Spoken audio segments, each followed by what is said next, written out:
proverbial frog. I gotta get some stressful business out of the way. I've just been busy.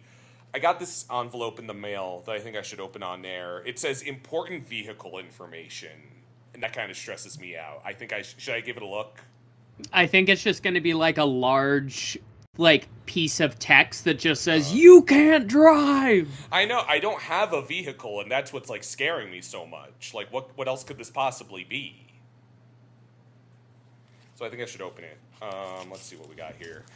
Maybe it's letting me know I do have a vehicle, and I'm, like, behind on my payments I didn't know I had. Let's see. That sounds like something that would happen to you. Yeah, exactly!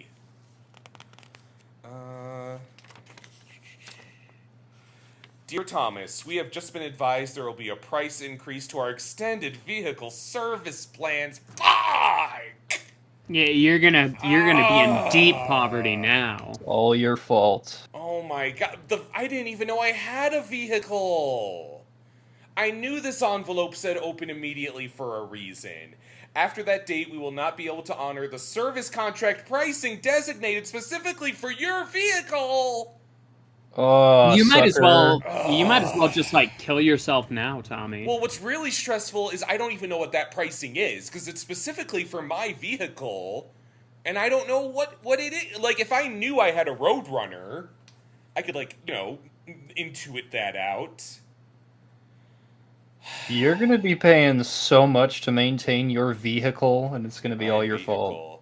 Depending on your make and mileage, prices will rise between $150 and $500 per... And I don't even know what the make and model is. I've never even driven this car. I didn't even know I had it till I had this envelope in my mailbox. I bet it's a Tesla. Ah, that would suck. I would do that. I would fucking... You would buy a Tesla? You'd black out and buy a Tesla and forget about it. That guy sucks. I don't know what to tell you. Man, I could have gotten something cool, like a little Roadrunner, like a hot rod. Every kind of classic car. Or a Ford F-150. Have you ever considered buying a Ford F-150? I think not enough people buy Ford F-150s. Is that the car that I hear ads for all the time, but, like, I've kind of drowned out because I hear it all the time? Yeah, and last I checked, statistically, that's, like, the most purchased vehicle in the country, and it sucks. Chamba, the lottery. Do you ever get that one, or is it just like targeted at me because I have like addictive tendencies? It's targeted at you because you're the only sucker I know left who still has fucking ads because you don't know how to install an ad blocker. True. Okay, what about like my Spotify though? I just get like because when I listen to podcasts on Spotify, an ad just like cuts in because like. And you can get the adless version on like their Patreon and shit, but I'm not fucking doing that.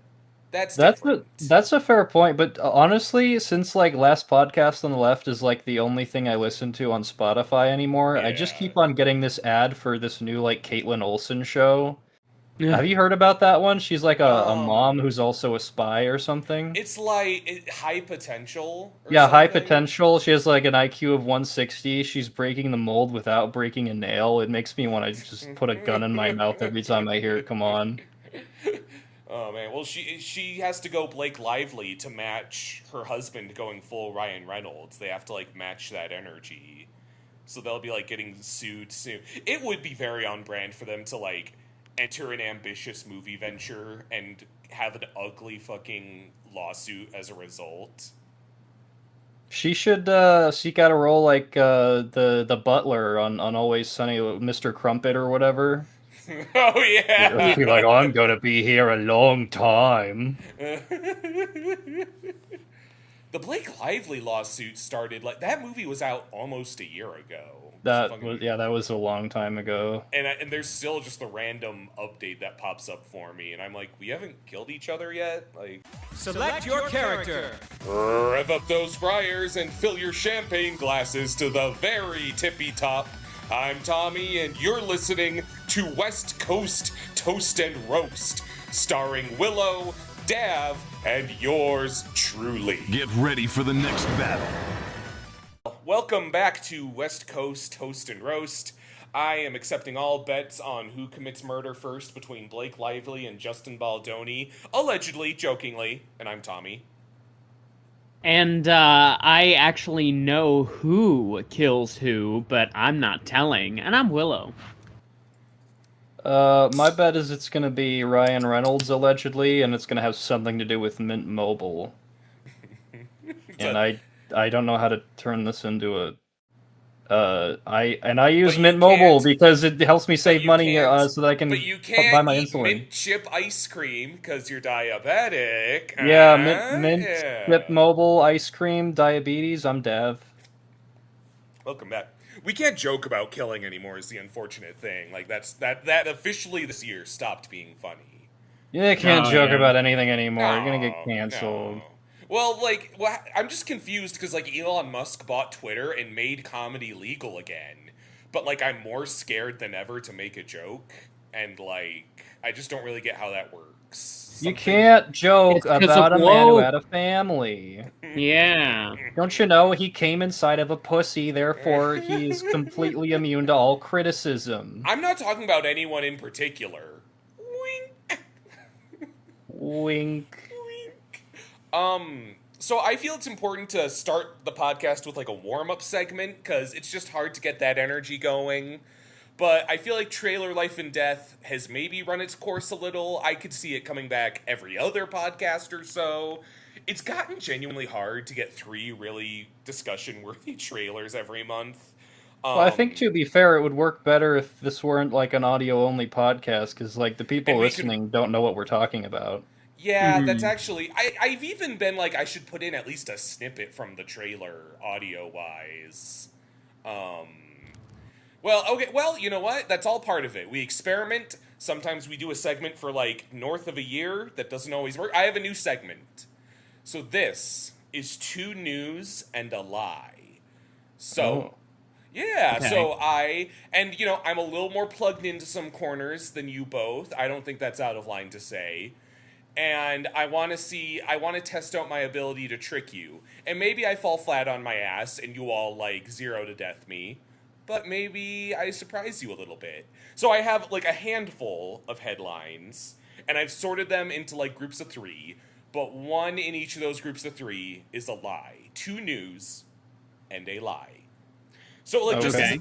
just as a test run, this is a like, for example, Jimmy Kimmel is still on the air, Robert Redford is alive, Stan Lee is dead but a hologram. Which one's the lie? The Robert Redford one. Yeah. Okay, so we get it. We're good. Wait, huh? They turned Stan Lee into Miku? I think it's New York Stop. Comic Con is having an AI Stanley hologram. No, that was LA Comic Con. That Oh, was in Jesus. our fucking country. And you let it happen? I tried to stop it. Okay, did you really not hear about that, David? I didn't. I'm not really up to Okay. date on holograms. Not I since have- Tupac. I have some renewed faith that I can trick you. That not as a dig at you. I was truly worried. I think what makes this game fun is that news has gotten weirder than anything I could like make up. So I think we're gonna Uh-huh. get Yeah, this- that's fun. I love being Yeah. reminded of how fucking stupid the world is. And varying degrees of difficulty, kind of trying out what. So all right, round 1 for serious this time.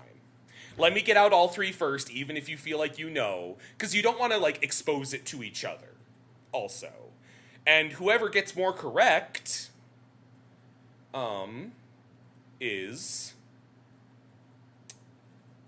I don't know. You get a favor from me later in the podcast. You get to hold that Okay, against me. this will be the beta test, and you can figure that out for the next episode. Figure out what Yeah. you do, Chunky. God damn it.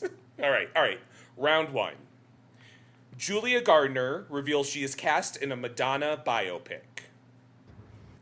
Pedro Pascal is in talks to play villain J.D. Rader in John M. Chu's Split Fiction alongside Sydney Sweeney. Disney announces Muppet Show revival next year with first guest Sabrina Carpenter. Which is the lie? 2.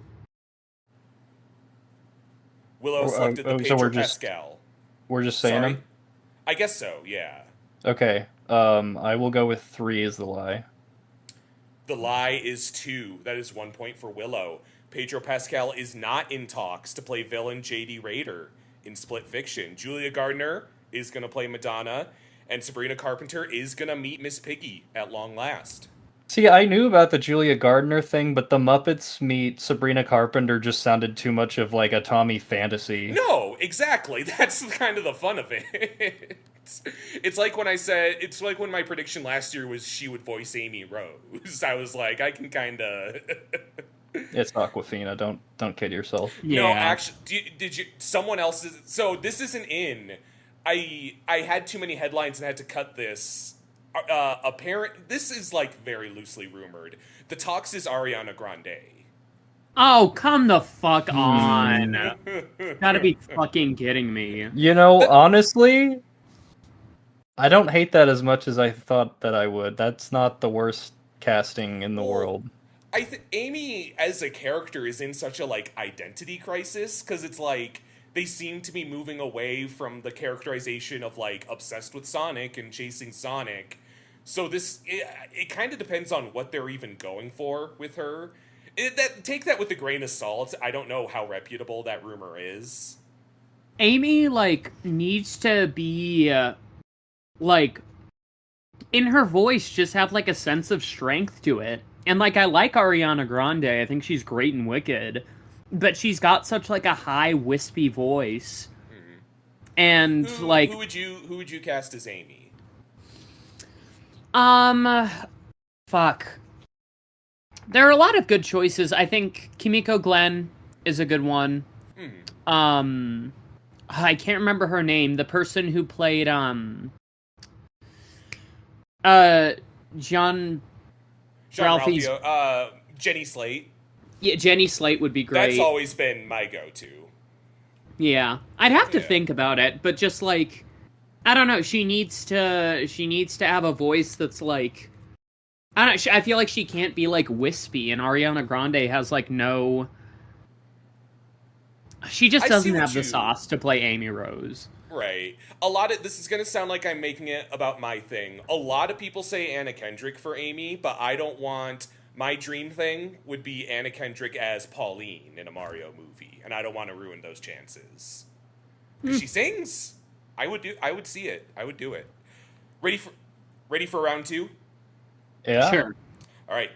Weapons on Gladys spin-off officially in the works, confirmed by Zach Krieger. Frame analysis of the CGI in Jack Black and Paul Rudd's Anaconda has observers questioning use of generative AI. New game by Getting Over It creator Bennett Foddy titled Baby Steps delays its release date to dodge competition with Hollow Knight Silksong.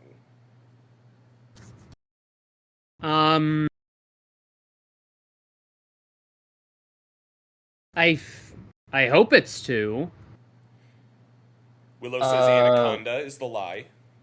I'm pretty certain it's 1. Dav says Aunt Gladys is the lie. Willow has a commanding lead with 2 points.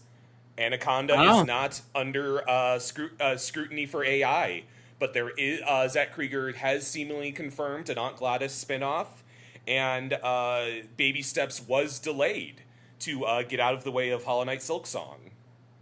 Once again, I knew one of the headlines. I knew Baby Steps got delayed. Mm-hmm.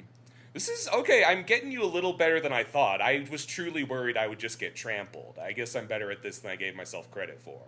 All you've done is reinforce the idea to me that weapons is a little overrated. Yeah. I do think okay, there are posts that are like, well, now WB has 6 supporting actress big front runners, and they have like a couple of the actors from Sinners and a couple from One Battle After Another, and then they try to sneak Aunt Gladys in there. And yeah, what the fuck? I love weapons, and I'm not necessarily saying Oscar recognition is the same as quality. You're on crack if you think Weapons is going to get Oscar recognition. Yeah. Yeah, that's not an Oscar darling by any stretch. No. All right, next round. I got 2 more rounds. All right. Data mining Sonic Racing Crossworld shows code related to Knack the Weasel, Bean the Dynamite, Bark the Polar Bear, Dora the Explorer, and Garfield. Fortnite removes the Peacemaker emote in light of additional context from the show and promises refunds. The gay characters in Alison Brie and Dave Franco's Together are censored in China with AI. Identify the lie.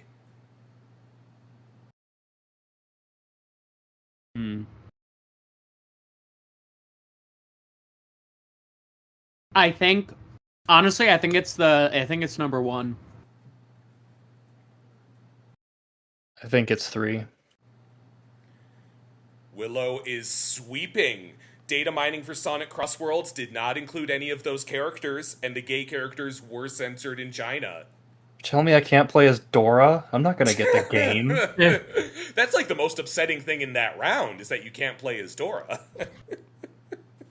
Where's my representation? Alright. Last round. Rachel Zegler reveals she lost out on a chance to play Dorothy in Wicked for Good due to her outspokenness on the genocide in Palestine. Mr. Beast has been cast in Angry Birds 3 alongside Ian and Anthony from Smosh reprising their roles. Mad Max The Wasteland is being reworked into an HBO series. You know what? I think it's 2. So Willow thinks Mr. Beast is the lie. I think this time I'm going to say 1. That is David's first point. Rachel Zegler has no ties to Wicked for Good, and Mr. Beast is in Angry Birds 3. Oh, lovely. Yeah. His dead-ass eyes are... he's got the eyes for voiceover, you could say. I'm so happy we're getting another food battle.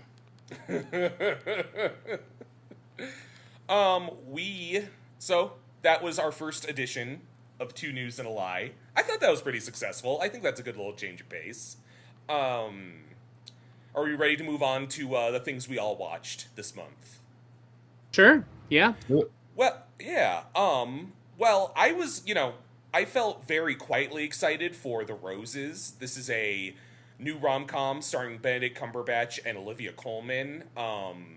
And from the first trailer, I was just like, oh, wow. I don't know if this is going to be, great. But, this is not a movie we really get in theaters anymore. It's kind of a miracle this isn't, straight to Hulu somehow. Directed by Jay Roach of Austin Powers franchise fame. I saw it on a Friday night where I would normally see, a big release. I just, reserved that Friday night time for that one. I was the youngest person in the theater. It was a bunch of wine moms and old couples, and we were having the drollest laughs of our lives. And I thought it was really cool that a movie like that could exist in a theater again. And I think as far as, a cheeky rom-com with, a bit of, nasty spirit to it could go, that's probably, the best case scenario. I think we were all a little surprised by this one. I don't know if you would agree. Yeah, I really enjoyed The Roses. I thought it was very funny.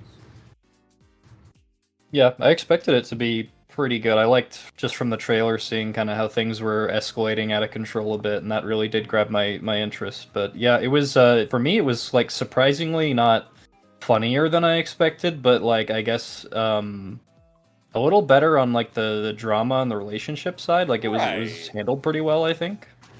I think Coleman and Cumberbatch make a really good pair for, a frustrated couple. How I would just, having divorced parents, I think that whenever they're in the realm of civility, divorced parents almost kind of act like siblings, because they have, inside jokes and they kind of get on each other's nerves. And I think this movie kind of captures that really well. They hate each other, but they kind of make each other laugh here and there. And I think that was, a nice touch to, remember about a marriage completely fucking falling apart. I suppose my divorced parents mostly just tried to kill each other. Which, You know what? Also true to the movie. Let's kill each other. Ow. I always this is a minor thing, but I always really like movies that have food that just look really good, because then it's yeah. Like, I would like to eat it. We've got crabs. I was, That food was so scary. well, I was drafting a list of favorite movie foods, and the roses was on there because that Black Forest cake that almost kills Olivia Colman. Oh baby. Oh yeah. Oh yeah. Yeah. It's one of those movies with just like a really. It's full of like them. Like it's got Sunita Mani in like a tiny but really funny role. She's the sous chef at the restaurant. And she gets her couple really funny moments, and I'm waiting for them to finally make her the lead in something. Andy Samberg, Kate McKinnon, a lot of like thems in like this weird neighborhood that gets caught up in the drama of this couple. Allison Janney plays a really good lawyer. I think the lawyer meeting is maybe the funniest part. That's when I was like laughing in highest succession. That was amazing. Very good unexpected ending. Oh yeah. Yeah. Oh boy. That was incredible though. Amazing way to cap off that story. The next thing we all watched together was Marvel Zombies. So it's my understanding this was a spin-off to What If, and because Marvel Zombies is like a pretty broad series of comics Marvel has done for a while, and it folded into the What If format pretty well, and so they made a 4-part series, like miniseries about it. To my understanding, what I think I saw was confirmation that it was intended as a movie, but apparently it takes certain licensure specifically to make a movie specifically with Spider-Man in it. And since they wanted to include Spider-Man, they just cut it in 4 pieces and called it a show. Makes sense. Yeah. I don't think this would have done well as a movie. No. I don't know if it necessarily does. I mean, I think we're all in kind of weird different spots about it. I don't know if it does great as a show even. I did not really like it. No, and Willow. I mean, it's like a 7 out of 10 for me. I enjoyed it, but like, And I'm squarely in the middle at like a 6. I think it has its moments. I think it's pretty crazy just how far Disney will reach to make all of their Marvel things end in exactly the same way. But even like this animated Marvel Zombies miniseries, the last episode is basically just the last act of Endgame. It's so weird. It like I don't know. I guess it ends a little bit more uniquely without going into spoilers, but It has a nice still little Goosebumps-esque stinger, as Willow put it. yeah. But it's still like giant laser cast of characters fight each other in a dark, empty, nothing place. I agree, and Spider-Man stranding a web onto multiple zombie heads to decapitate all of them with one pull is, like, sicker than anything in Endgame, I might wager. That's just me. Sure, it has its moments. Yeah. Blade gets some cool kills. Blade, my favorite character from prior Marvel projects, Blade. Yeah, with the, same likeness as Blade is going to be. Yeah, the actor who plays him. Yeah. Yeah. Crazy Yeah, he's just like a video game character now.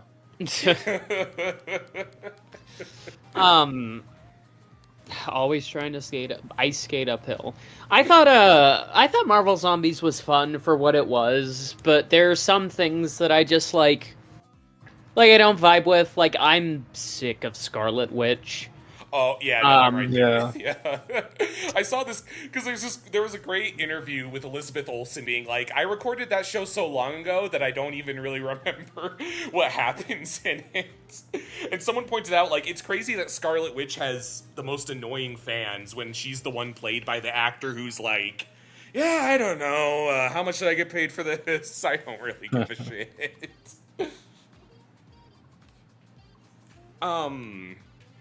Yeah, I thought not more than Scarlet Witch. I do feel like they're also becoming really reliant on like the Thunderbolts contingent of characters. Like they're really pushing Yelena, and it's like I love Florence Pugh as much as the next schmuck, but I just like have never been all that deeply compelled by her. And whenever she's there, her annoying dad is there, and then like John Walker is there, and Zemo. It's just been that like corner in all the Marvel things for so long.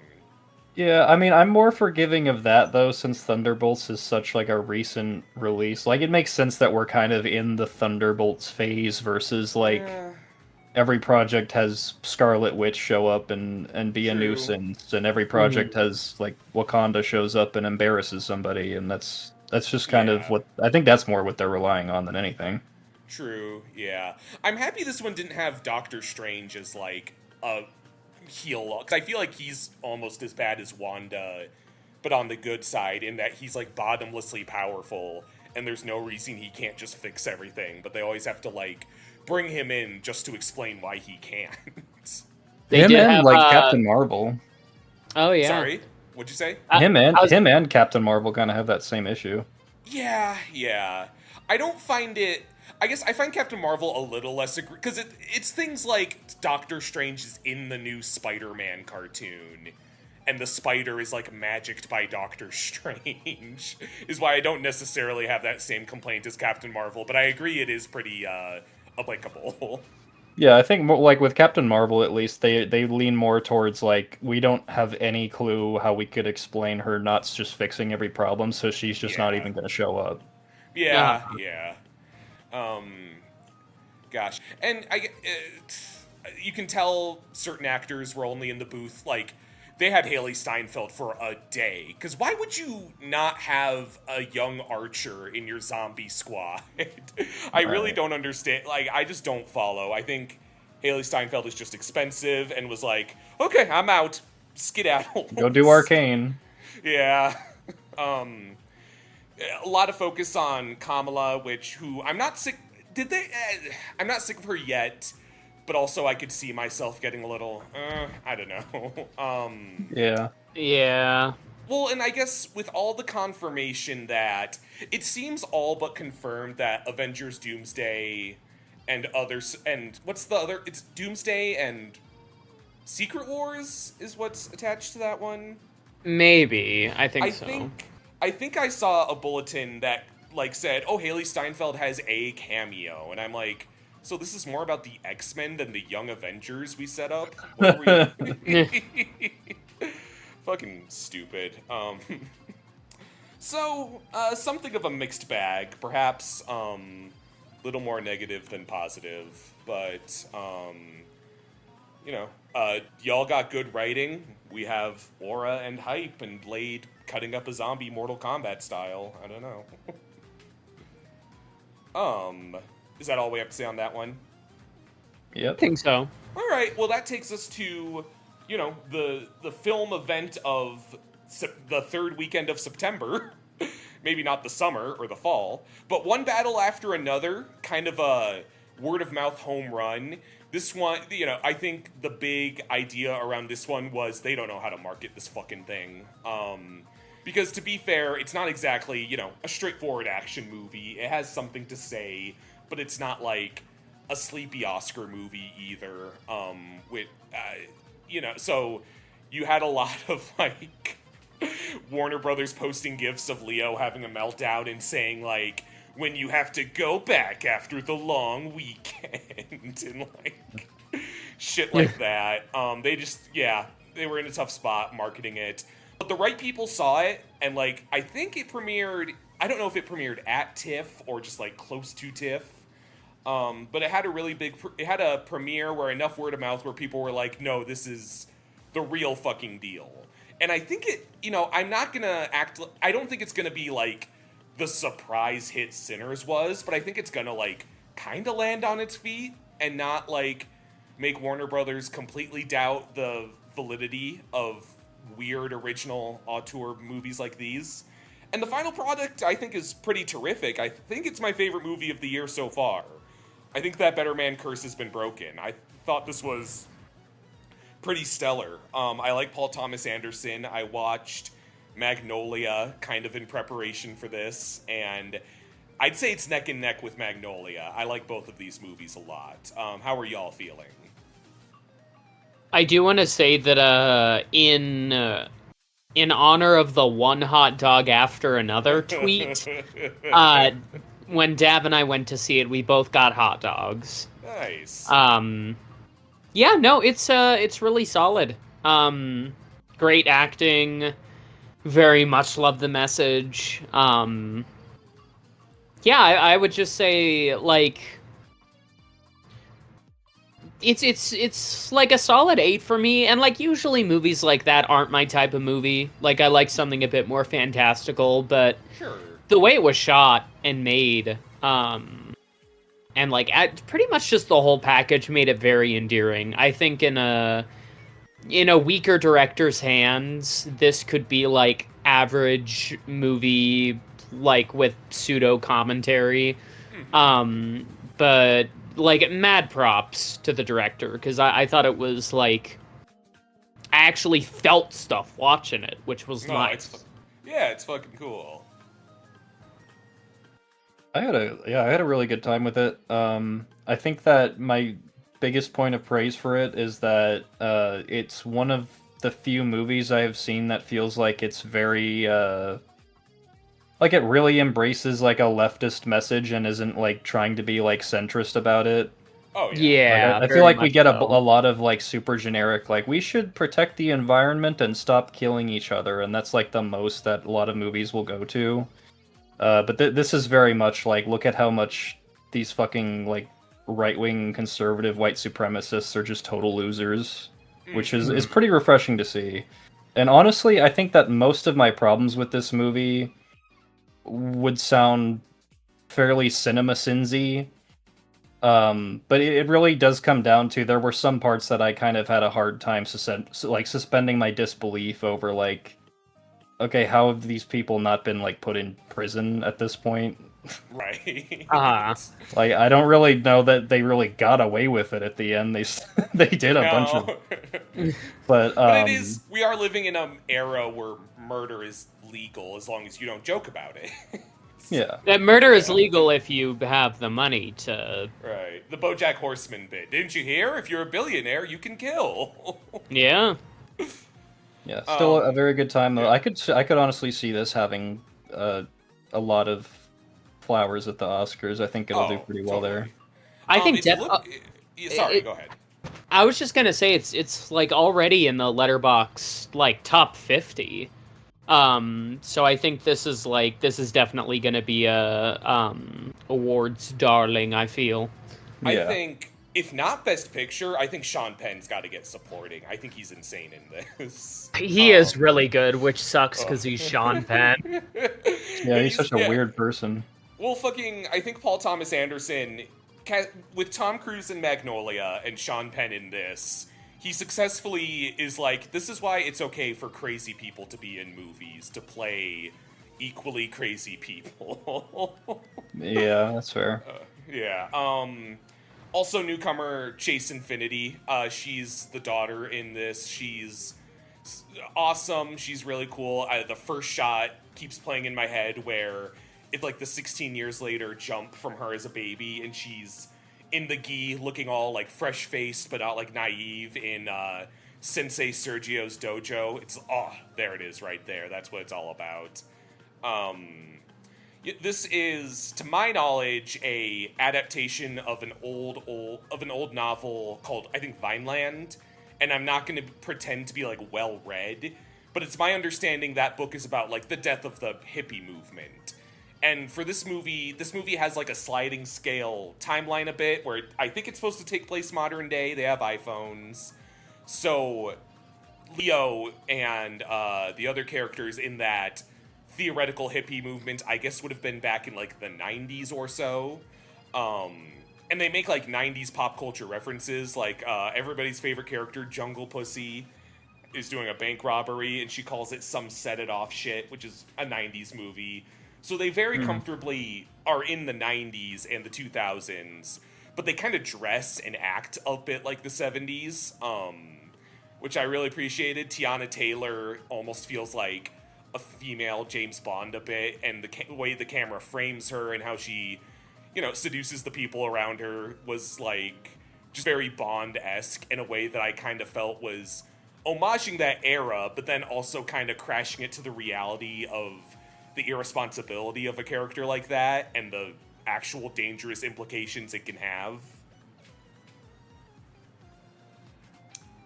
Yeah, I didn't know this was based on a novel. Like, I'd say loosely. It's not like... Okay, I see. Yeah. Like, conception. Again, I'm not going to pretend like I read it or know it that intimately, but I think in broad strokes conceptually, it's based on a book. I see. In the book, they had 3 consecutive battles. 3 hot. In the books, it wasn't Modelo's, it was Stella's that he got pulled over for drinking. God, yeah, Sensei Sergio, a delight. There's people who are like, well, Leo doesn't do anything when he's kind of postured as the hero, but it's about, letting the next generation kind of take up the battle that comes after another. And then Leo's kind of off in his corner, kind of having a buddy road trip with Sensei Sergio, and it's like fun. And he, it's genuinely a funny movie with just like his reactions to not being able to remember the fucking password and dealing with that the whole time. There's a really funny moment with that in particular.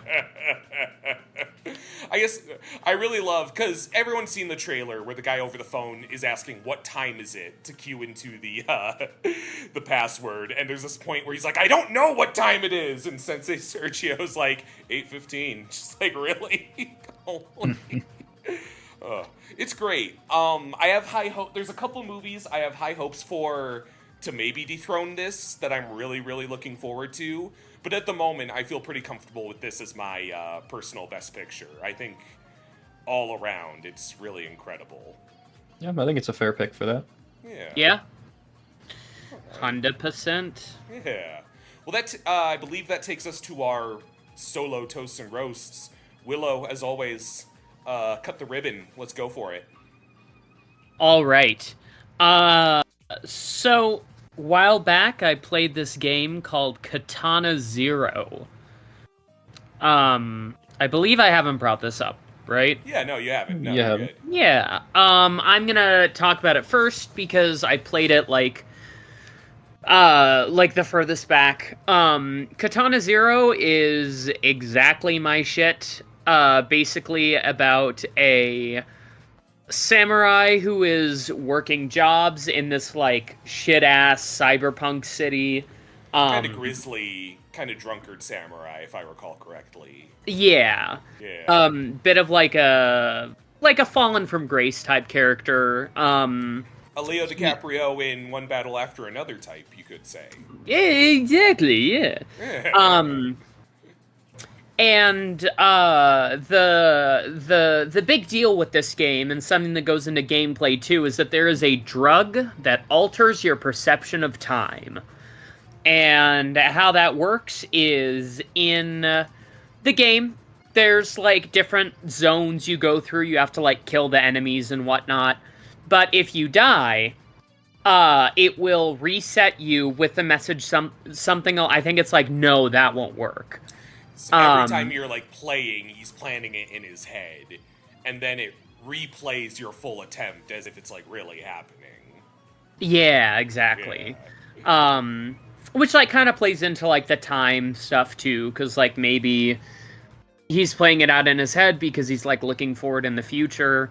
It's honestly, I would say, very simple gameplay wise, very simple visually, pretty simple story wise too. But I think everything kind of like on top of each other makes this definitely a greatest of all time indie game.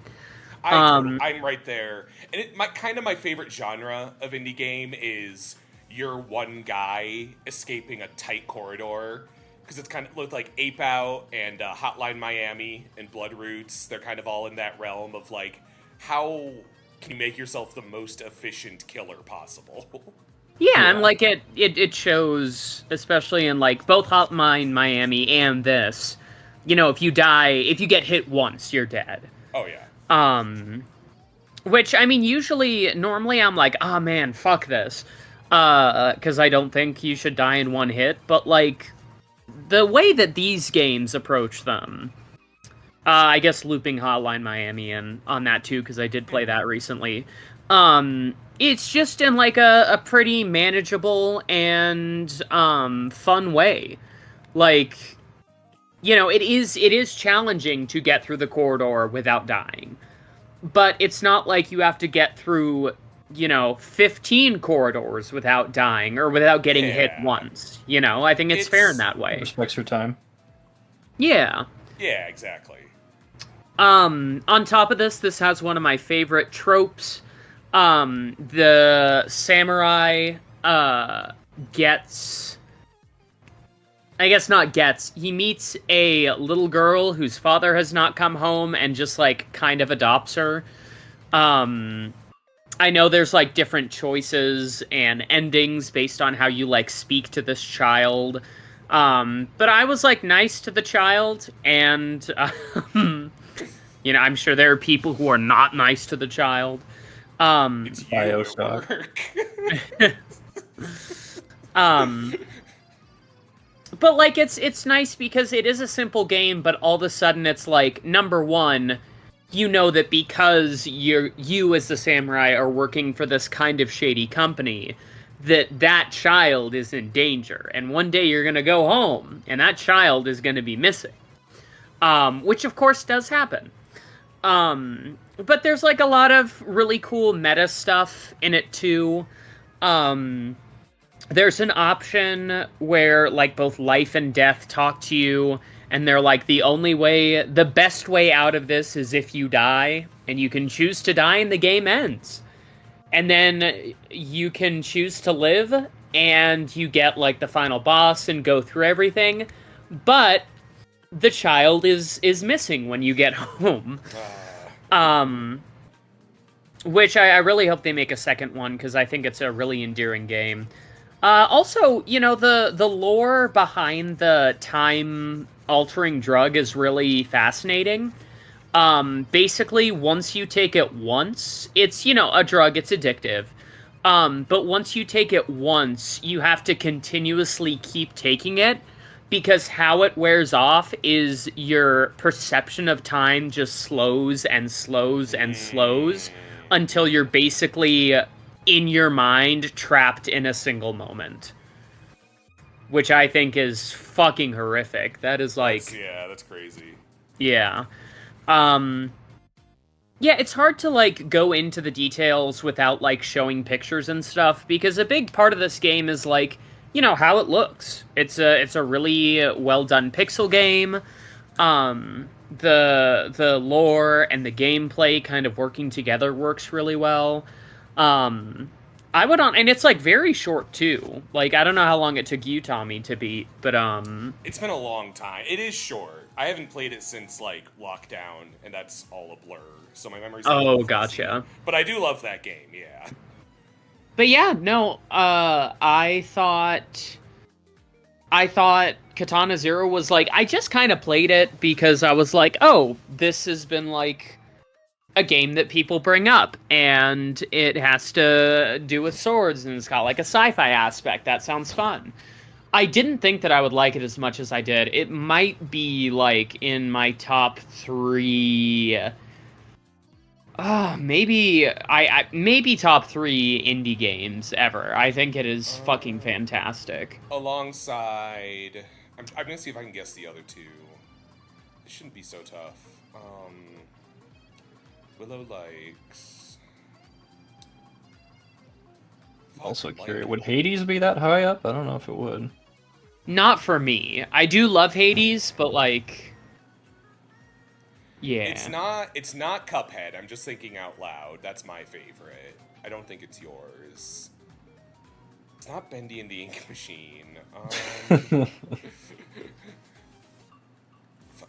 I put too much pressure on myself and I'm blanking. Can I spit anything out? Okay, I give up. I put too much pressure on myself. What are they?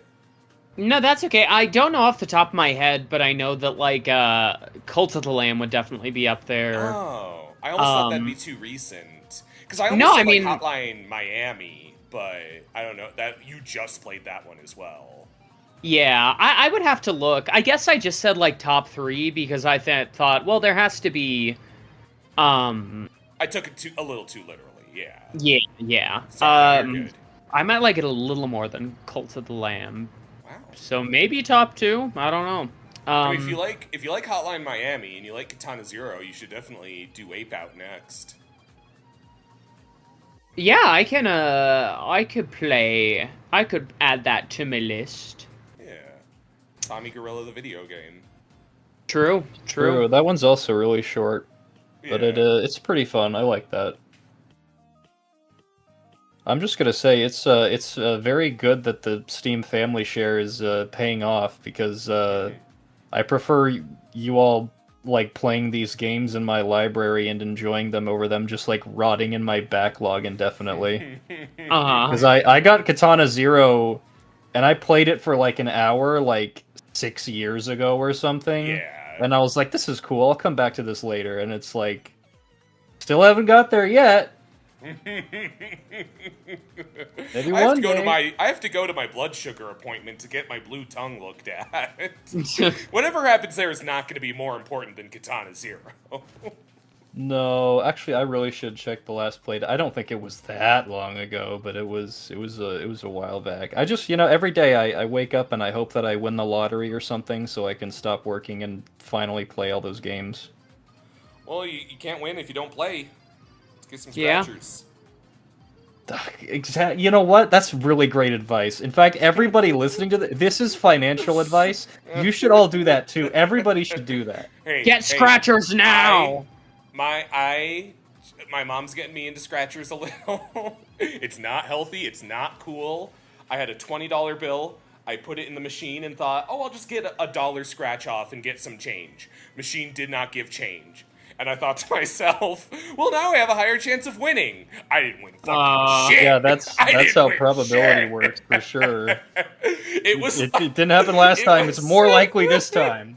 It was like the Simpsons bit where Bart's like, what would I do with $1 billion? And he goes to a casino and goes, put it on black, red. Cool. I mean, hey, I don't drink or smoke. I need something to ruin my life with.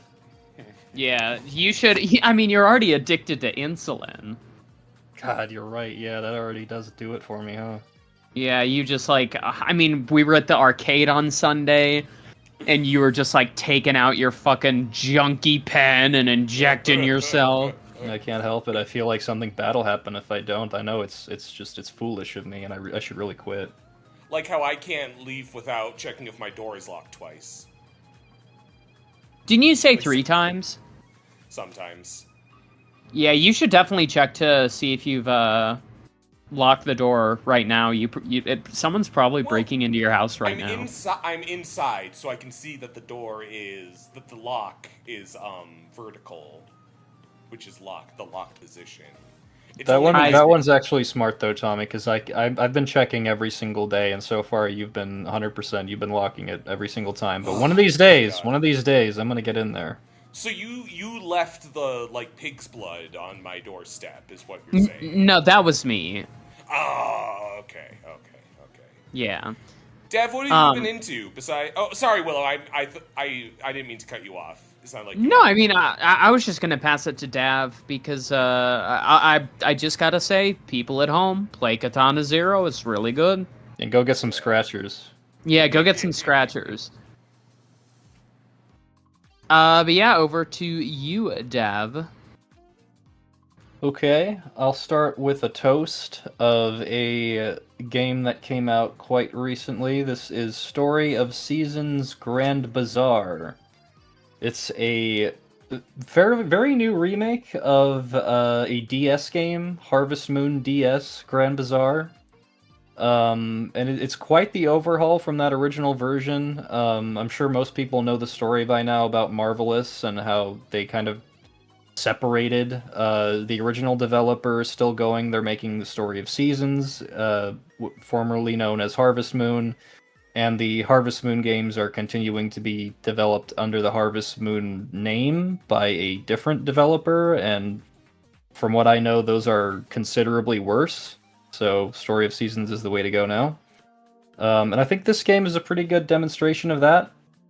It's a pretty typical, like, cozy farming sim, with some pretty overhauled graphics, but still quite similar, I think. It still kind of captures that original, like, DS style, like, all the people are kind of, yeah, sort of like chibi-fied almost. They have, like, the big heads and sort of proportions that you would sort of expect from a DS game.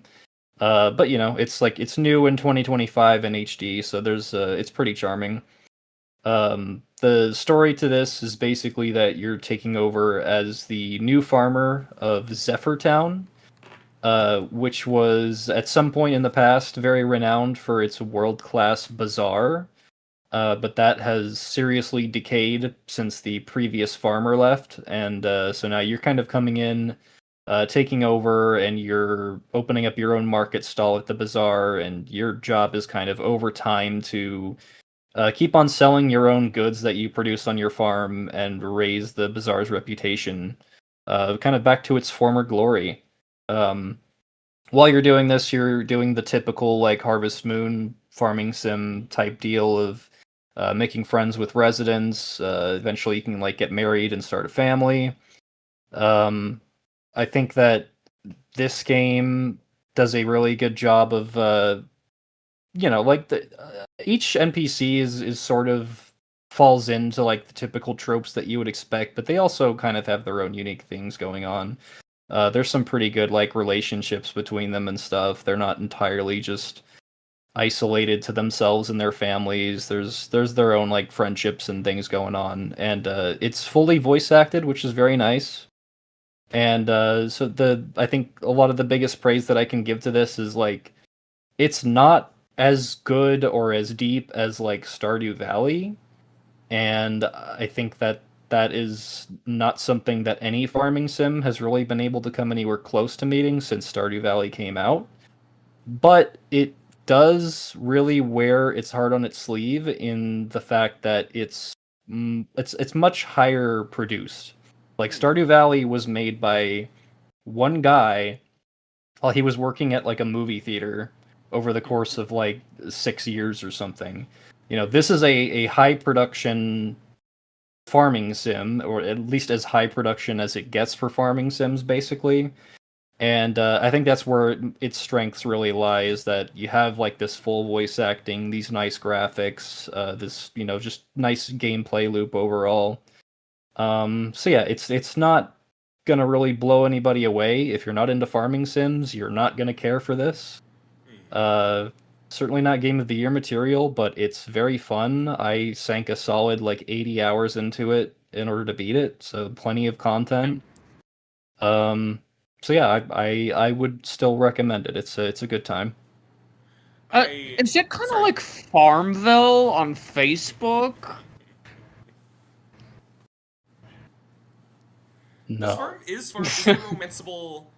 You know, there's romanceable aspects in Farmville, but it's Facebook dating, and it's everyone I knew from high school, and that's really weird for me. Yeah, you're I don't digging know up how some they- really bad core memories for me. It sounds a little because, like, I'm the big Animal Crossing mark, and some of my fondest memories of Animal Crossing are just like putting in a podcast and going to town for like hours on end. And it sounds to me like you don't want to do that for this one. Like you want to fully take in the production of like the music and the voice acting. Like there'd be a lot you miss out on if you go into like grind mode. Not necessarily. I mean, there are. I think it's about amount of time just kind of like zoning in on like the production and stuff, because like the way that production is handled in this is that you have like three different windmills spread across town. They all produce their own recipes, and they'll produce faster on days where it's like windier. And there's sort of a lot of like storage management and stuff in that regard. Like you're like one windmill can only produce like 6 recipes at a time, but it's going to be like all your base like upgraded wood and stone that you need to go to recipes for this other windmill. So there's like a good like productivity management that you can really zone out to. The music is really nothing to speak too highly about. For the most part, it just kind of reminded me of It's a Small World. Like it sounded very similar to that. It's like almost like Muzak. I thought you were like referring to something with that name and not literally the It's a Small World ride. Like Yeah, like the song. Like Oh, boy. it sounds like that's all I could. It's different. Obviously, they're not getting sued or anything, but Yeah, it's so similar in its timbre that it's like that's all I could think of whenever I heard it, and it's mostly just like a few songs that sound like that. But the story does still play out at like specific moments. Like you can tell when you're meeting up with an NPC that it's gonna something significant is gonna happen, and there's gonna be a conversation. And like yeah, those were the points where I was like pausing whatever I was like listening to or watching and kind of focusing on that. And yeah, I mean even in that sense, it's not the most deep, intricate story ever, but it was just kind of surprising to me and sort of how much care was put into it. Awesome. This is the one where you showed us all the love interests in it, correct? Yeah. As is our internal Oh, yeah. tradition, whenever I'm like playing a game with romanceable characters, I will show them all to you and get your opinions on it so that I can judge you.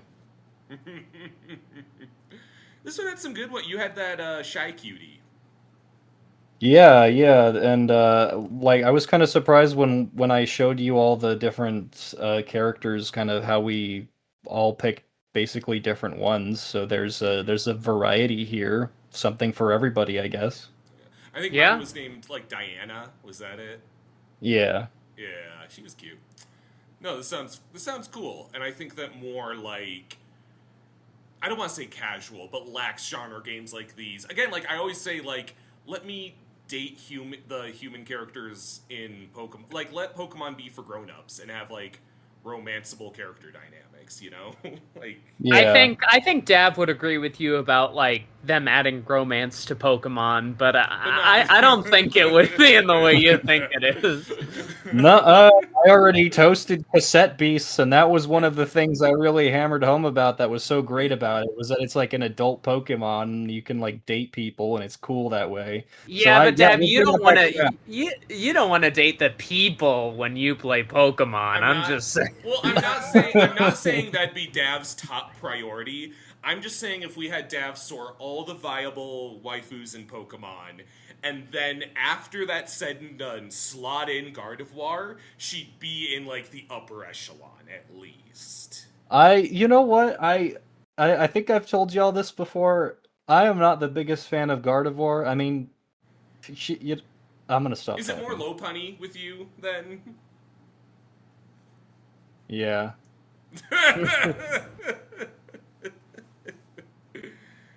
You There's no laws, Batman. Her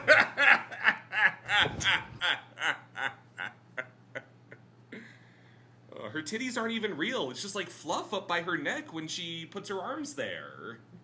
Tommy, there's more to women than just titties, you sexist son of a bitch. Yeah. Well- This was all to get me to show my ass. Yeah, I guess one way to interpret it is there's more to women than just titties, but another way is that there's more to Pokemon than just the canon source material. Oh, Jesus Christ. Weren't we talking about Story of Seasons?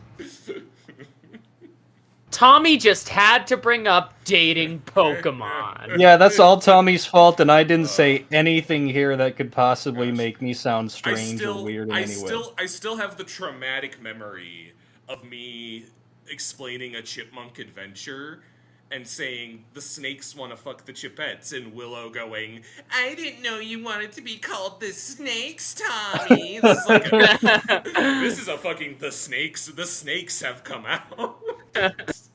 Oh, come on, that's It's good, I don't it's even great. remember that, but god damn it.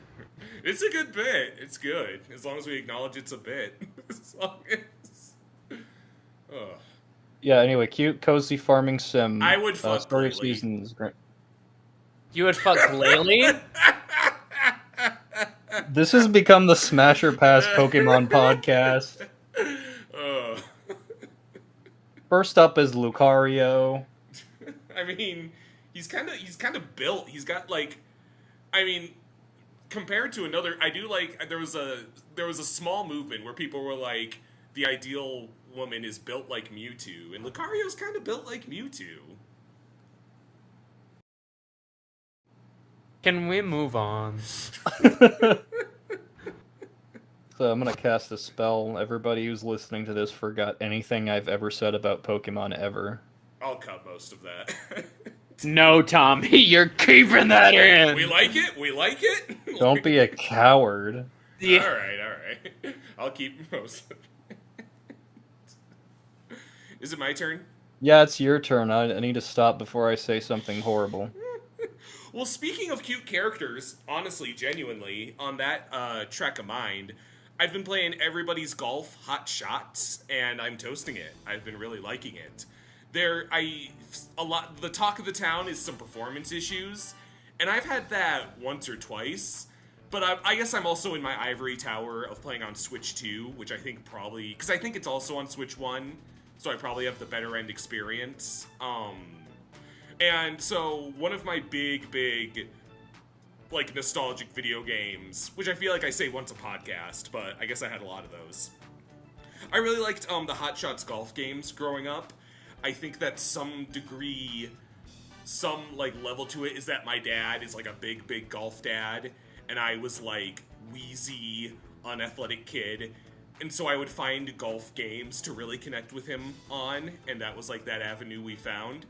Hot Shots Golf being the localization of what's in Japan known as Everybody's Golf.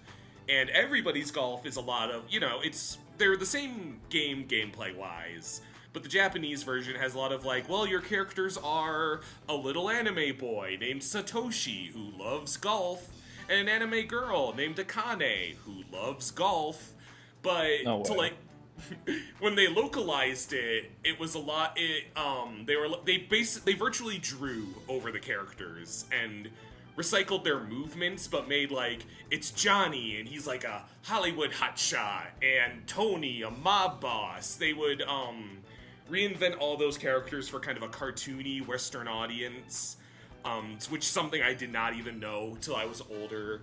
So you would have. Eventually, I think around the PS3 or 4, they stopped localizing the characters. I think they realized, like, well, there's enough anime fans here that we can just pretty much leave them as they are, as far as I know. And That was pretty common around that time. Yeah. Like, there was just a nice, like, little renaissance where everybody kind of stopped doing the 4-kid shit, and that was very nice. No, exactly, yeah. And, the westernized, super cartoony characters, there's, like, a charm to some of them, but I can acknowledge it's, like, obnoxious, and it's, like, its own thing. But I also was like, but the anime characters as they are kind of bland and kind of bleh. So this one is Everybody's Golf, Hot Shots. They mush the two names together. Like, And- Yakuza Like a Dragon. Exactly. Yeah. So it's kind of, I don't know if this was directly the intent, but they also kind of mashed together the mentality for the characters, where they're in a pretty, like, anime style, and they're allowed to be, fairly anime-ish, but they do have a lot of personality. Because you always get a boy and a girl, and I'm like, oh, it's Ale and Suzuki. Oh, great. Okay, and it's gonna be my little golf boy and girl. But I pick the boy, and his dialogue, and the characters are fucking talkative in this, for better or worse. And the boy's whole thing is he is like a 17-year-old out golfing, and he's like super cringe and thinks he's like an anime villain or something. So he's like, my golf dark power in my right arm, and I'm like, okay, they're kind of doing things. This, and you know, like any Hot Shots golf, you play through and unlock characters, and they're all honestly pretty fucking charming. Again, they're not as big head cartoony as like the hyper westernized old school Hot Shots characters, but they've got a bit to them. You also select a caddy, and a lot of caddies and golfers have unique interactions, which is actually a pretty nice bow on top.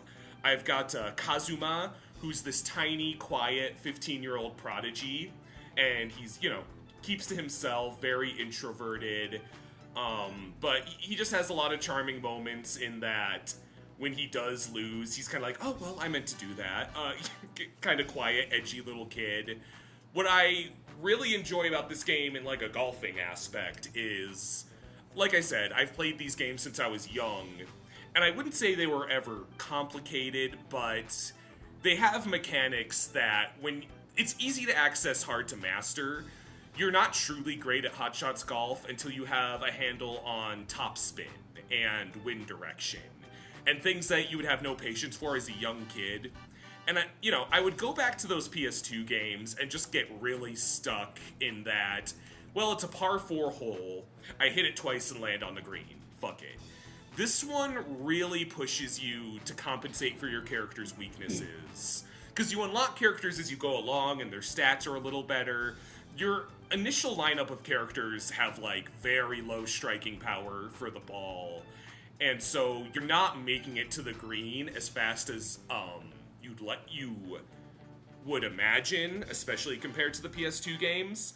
So even on, like, a par 4, I'm just not quite hitting the green to putt into the hole, meaning I have to rely a lot on chip-ins, which is hitting the ball from the outside of the green into the hole, which I barely got a chance to do in those older games, or actually genuinely learning how topspin works, which is a mechanic where you can angle how your ball spins to affect how it rolls once it lands, which sounds fucking glasses emoji shit, but it's, like, actually really fucking fun to be like, okay, there's a tree this way. I know if I just go straight forward, I'm gonna land in that tree and completely fuck myself. But applying just the right amount of spin to make it kind of curve and roll out of the way, you feel like a goddamn genius, and it's deeply satisfying that way. And I've got bad golf brain, I blame my father, but they hit it really well. My best girl is Sasha, who's an action movie star from Korea, and she does, like, K-pop moves, and I'm super happy, and I recorded this happening. I got my first ever all-natural, no items, no stage effects, chip-in eagle in Hot Shots Golf history with Sasha, which is 1 stroke less than hole-in-one.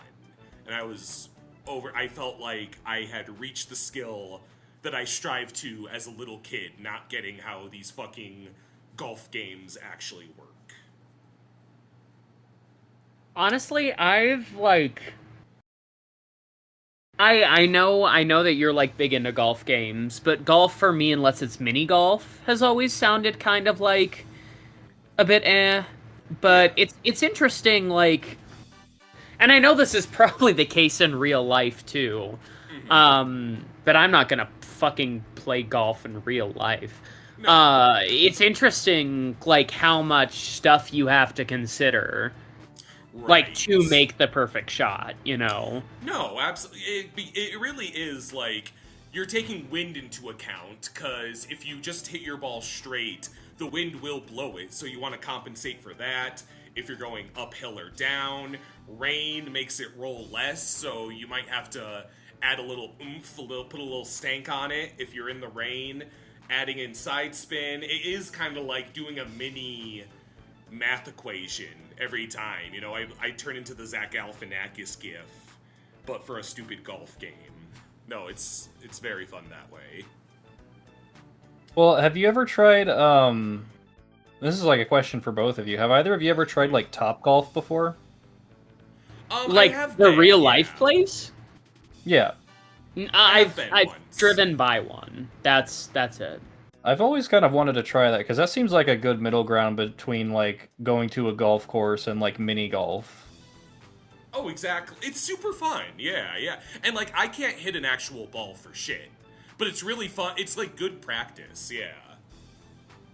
Do they have it in California? I think I think there's one in, like, East LA. I mean, maybe if we have time over if y'all next time y'all visit, potentially for my birthday weekend, maybe we squeeze that in. I don't know. I'd be down. That'd be fun. That'd be cool. Yeah.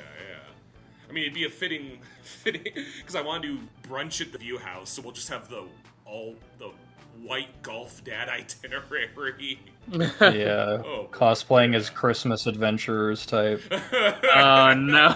If my dad, I was gonna say, I told you all this. My dad owns that Patagonia vest. Yeah, not a bad guy, Yeah. my dad, but he owns that vest. I love. Always saying Merry Christmas though.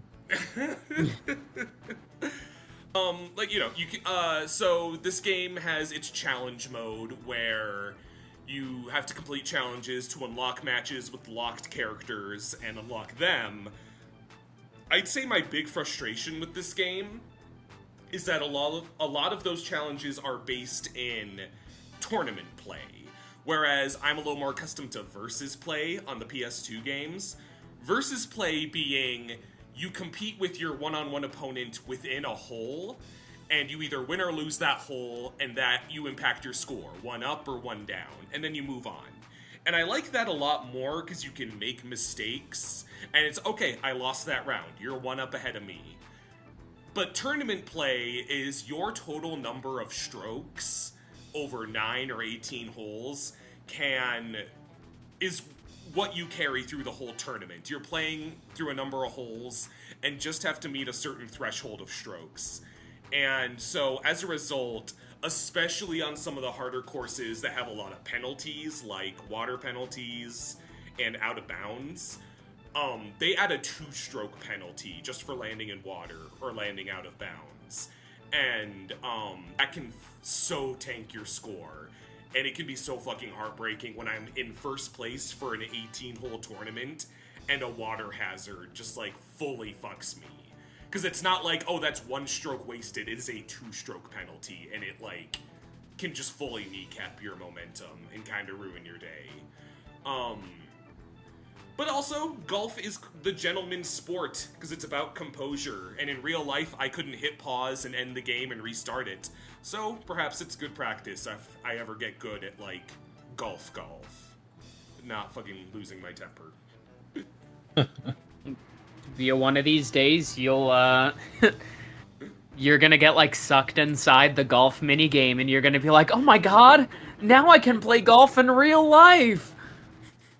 What, sucked in? Do you mean, like, sucked into everybody's the golf minigame? Yeah, and you're just like, oh my god!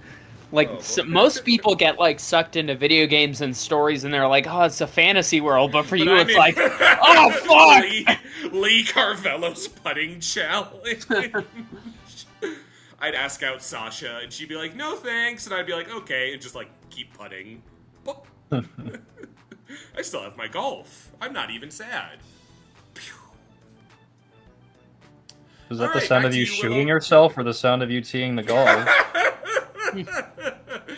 Little column A, little column B. Back to you, Willow. Alright, so I've got another toast. With us getting into the Halloween season, Jay and I were on date night, and we were at the movie, and there was a trailer for, a re-release of the movie Trick or Treat.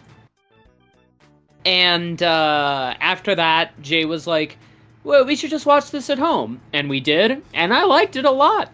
I am giving a toast to Trick or Treat. It's an anthology horror movie from, I believe, like 2007-ish. You've probably seen the main guy with, like, the little, like, sack on his head and the X eyes.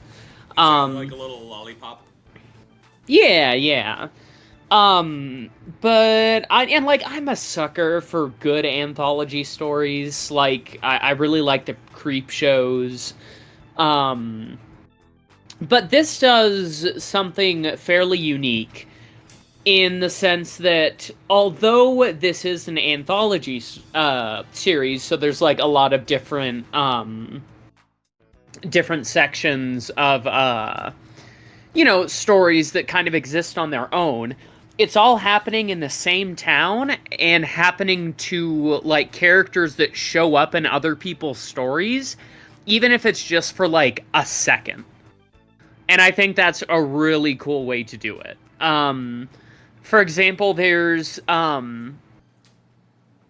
story with like the principal of a school, and he kills one of his students, and then like some people come knocking because it's Halloween.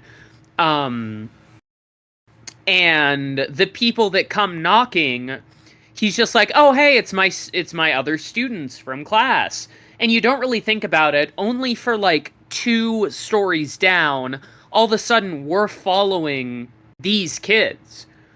And now it's important that we've seen them in this story because we have like bigger context. So like the stories exist on their own as just like completely separate stories. But it's also kind of fun to like place everything in the correct place. Like there's, I guess I know I keep bringing the principal up, but like for the scene with the principal who's burying a body in his backyard, the neighbor comes over and like yells at him. And then later on, the last story ever is the neighbor. And what's also cool, and I don't know if this is, I mean, it's an old movie. What's also cool is that at the beginning, there's just kind of like a little story that doesn't really make any sense. But then by the end of the movie, we see the beginning of that story and understand like the context behind what is about to happen. And I love circular storytelling in that way, you know? And you know, besides the meta aspect of it, you know, being a really cool puzzle to unfold, the stories are really good. The effects are pretty good. The sets are really good. I think my personal favorite story is of the legend of like this bus driver who drove his bus into a quarry. And like had a bunch of like special needs kids on there. And so this group of friends goes down to the quarry and takes this like girl that they want to mess with. And then they all disappear and the girl's left alone and the ghosts of the kids start coming after her. But then it turns out that the quote unquote ghosts of the kids are just all the people that like invited her with masks on trying to fuck with her. And then of course eventually the real ghost kids show up. But like, you know, that in particular, just like the setting, the concept, the way the story unfolds and how it ends is really cool. It's I bring it up because it's definitely like it's just kind of like a cool story in a vacuum. And to have it, like, play into the other stories is really satisfying, too. We see Sam Sam is a little, like, mascot kid, without his mask, and it's a really good effect. He's got, like, a pumpkin head, and so he should fight Pumpkinhead. And, I don't know, it's just, like, it really took me back to a time where, like, horror movies didn't have to be like... It feels like horror movies are always at least trying to be A24. And it's the rise of elevated horror that Weapons kinda highlighted by being kinda not that. Yeah. I noticed, yeah. Yeah, no, and it's nice to just have like, yeah, this story's a little silly, but it's still scary and it's good, and it's just a straightforward Halloween story. Like, I don't know, I feel like, you know, as much as all art is political and everything's trying to say something, I miss when we would just, like, have horror movies where it was like, oh, the pumpkin-headed kid is a metaphor for Halloween, and not, and not like, oh yeah, the pumpkin-headed kid was actually a metaphor for trauma, and because the mom and There's the werewolf orgy that's a metaphor for David Vandiver's brain. Yeah. Oh yeah. See, I saw your review at that part, or I saw your review mentioning that part, and when it happened, I was just kind of like, oh, I don't really see why you would be like, oh no, oh fuck. It's not even. It's not even like I'm not crazy about this movie to be honest, but I haven't watched it in a super long time. I could feel more warmly about it if I tried it again. And it's not even that it's like I gave it 3 stars. Like, oh, okay. And it just I think there's just a certain hard to justify like tone. It's this and it's different, but it reminds me a bit of Cabin in the Woods. There's just a certain like mid to late 2000s like there's just something about it. There's something that keeps me at arm's length from finding those movies all that scary or funny or like much else, to be honest. It's hard to really put my finger on why. I don't know if I'm making much sense there. I get that they might just not be your speed, and I love Cabin in the Woods. That's one of my favorites ever. Yeah, I don't know. They definitely do have like a similar feel. Like it's I guess Cabin in the Woods was that like 2012 or is that like 2008? I think 2012-ish. Okay, so they're pretty distant. I still just I don't know. Maybe I'm just talking out of my ass. Yeah, I'd try it again. I would try it again. I just wasn't crazy about it the first time I tried it. Yeah, I get you. I'm probably gonna pick it for like a Christmas movie. Yeah, how appropriate. Yeah. Dab, was there anything you wanted to say about Trick or Treat? I haven't seen it. I've heard mixed things about it, but everything that I have seen of it is it seems like it has a very good aesthetic. Like it's a very Halloween movie.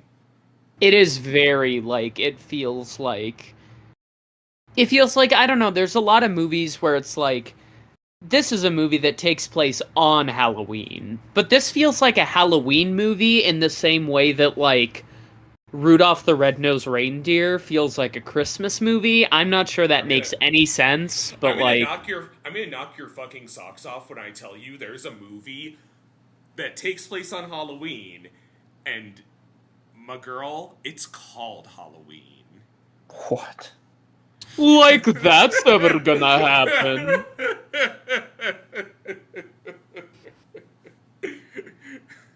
But like I don't know, I feel like even looking at like Halloween 2, I feel like this feels like Halloween is about a serial killing on Halloween, but this feels like a very spirit of Halloween type movie. Like it takes place on Halloween, there's like Halloween themed stuff. It's like it's very like focused on the fact that it's Halloween and the celebration, and I like that a lot. Okay, I follow. But yeah, get ready for that at the Christmas season, and I'll pass it to Dav. Okay, speaking of Christmas and Halloween, and actually none of that, I'm gonna roast a movie that was part of a big rewatch that I did of the X-Men franchise, the Fox X-Men universe. The original X-Men and like X2 were pretty big movies in my childhood, and they were like those movies that I would just watch over and over and over again.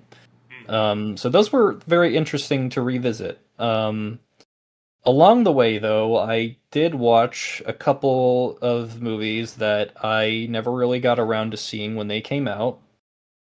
And I would like to roast specifically one of them, and that is Dark Phoenix from 2019. Hell yeah. I never saw this, or is Apocalypse a separate one, or is that the same one? It's a separate one. It's separate. Okay. There was a couple that I just did not, and it sounds like I didn't miss much.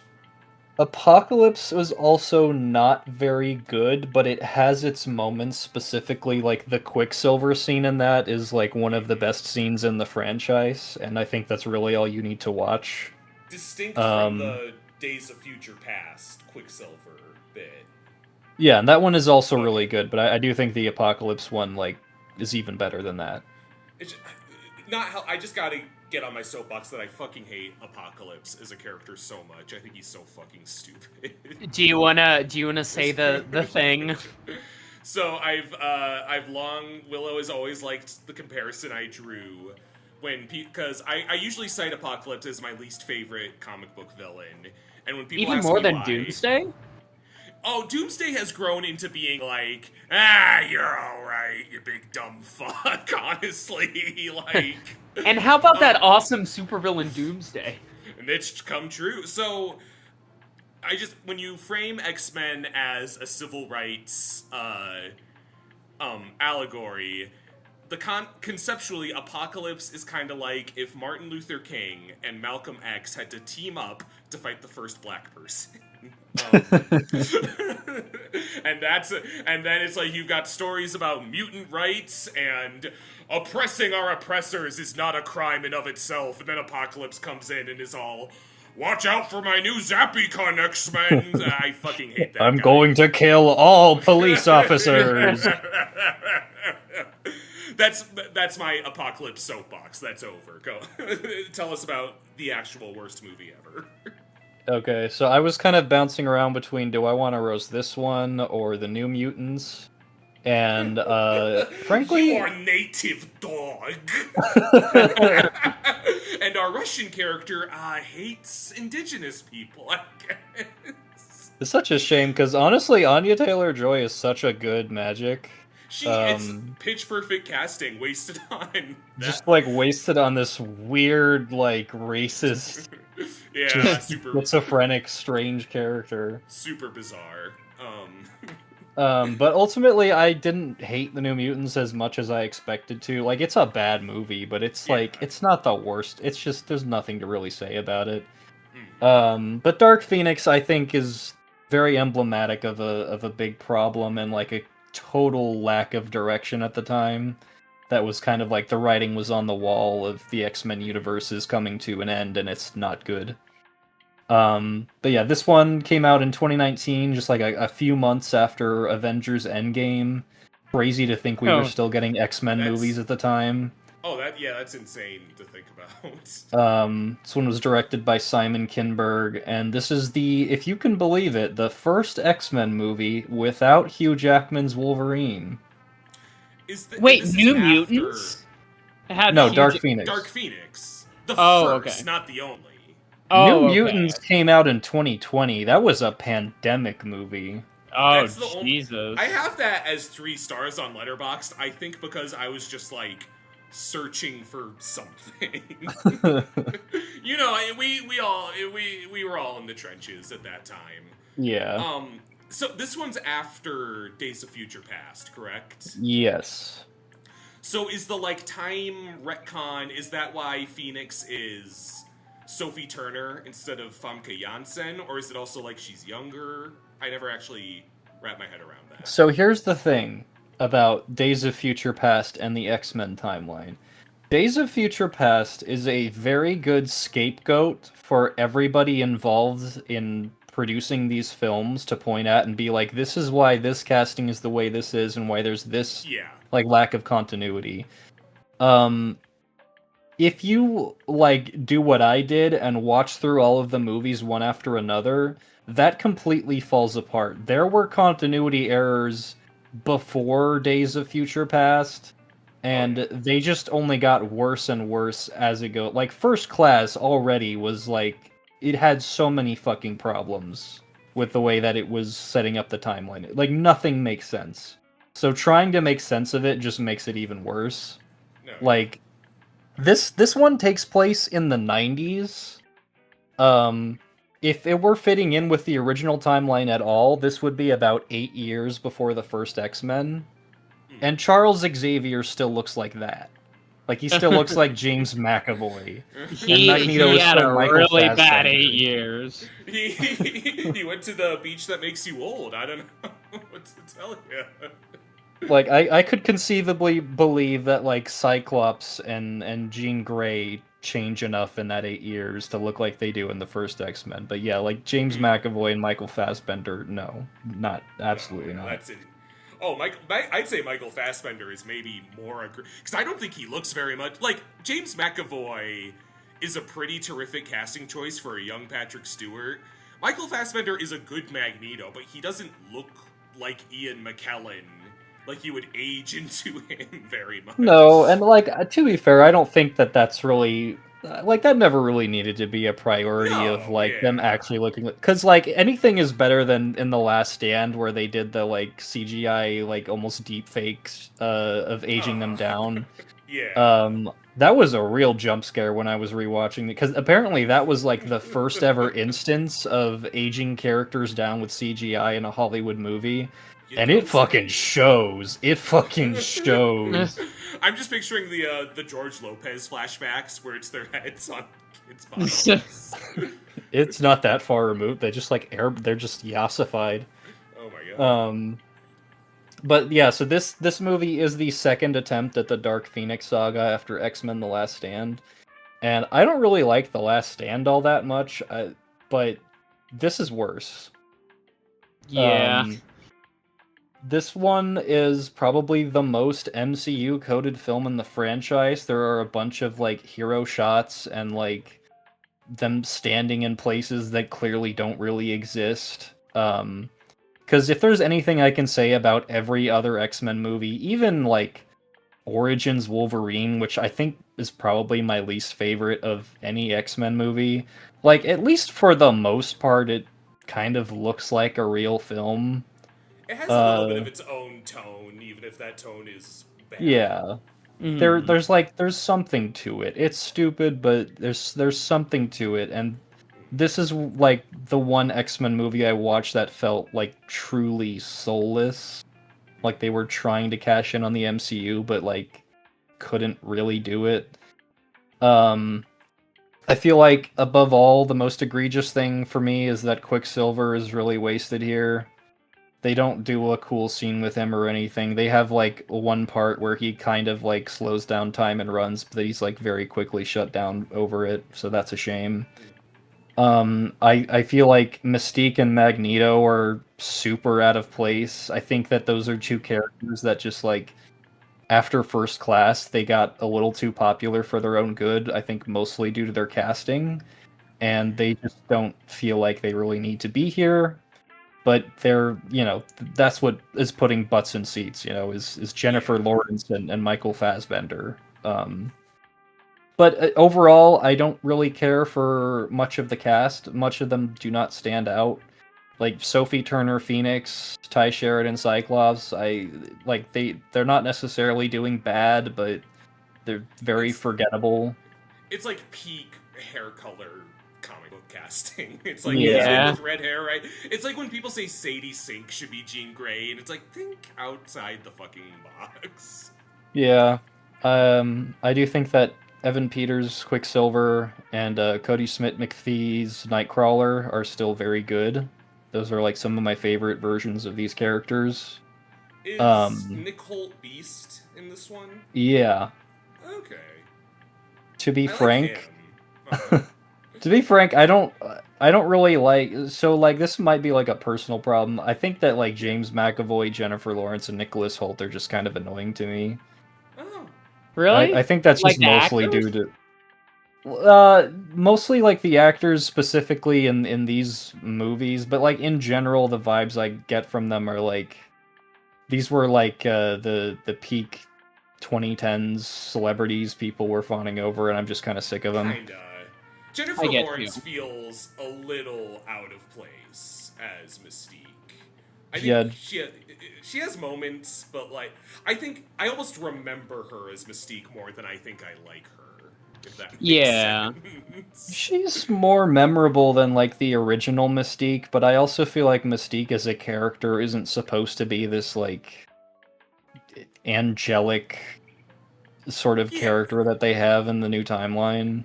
She excels by being a bit anonymous. Her power is like Okay. inherently deceptive and is like Yeah. best used when she's like kind of evil or at least like gray area, Yeah, no, that's true. As far as the story for this, there really is not a whole lot to speak. It's pretty much just the same as any other Dark Phoenix story. They go into space in this one, and that's like kind of how her powers are awakened, the other personality or whatever the fuck you want to call it. Space spirit that like possesses her, whatever they decide it is that time. Yeah. And it just kind of devolves into like another like CGI fest fights. Not a whole lot of emotional. There's like it feels very weird when they are trying to be emotional with it. Like there's a part where I don't know. Do we want to go into spoilers of this at all? I mean, I don't really. This I is mean, old as shit. I'm This is old still as shit. planning to Let's do watch it. You can't spoil it. It's a 6-year-old movie and it's not even a very good one. So No. Mystique dies.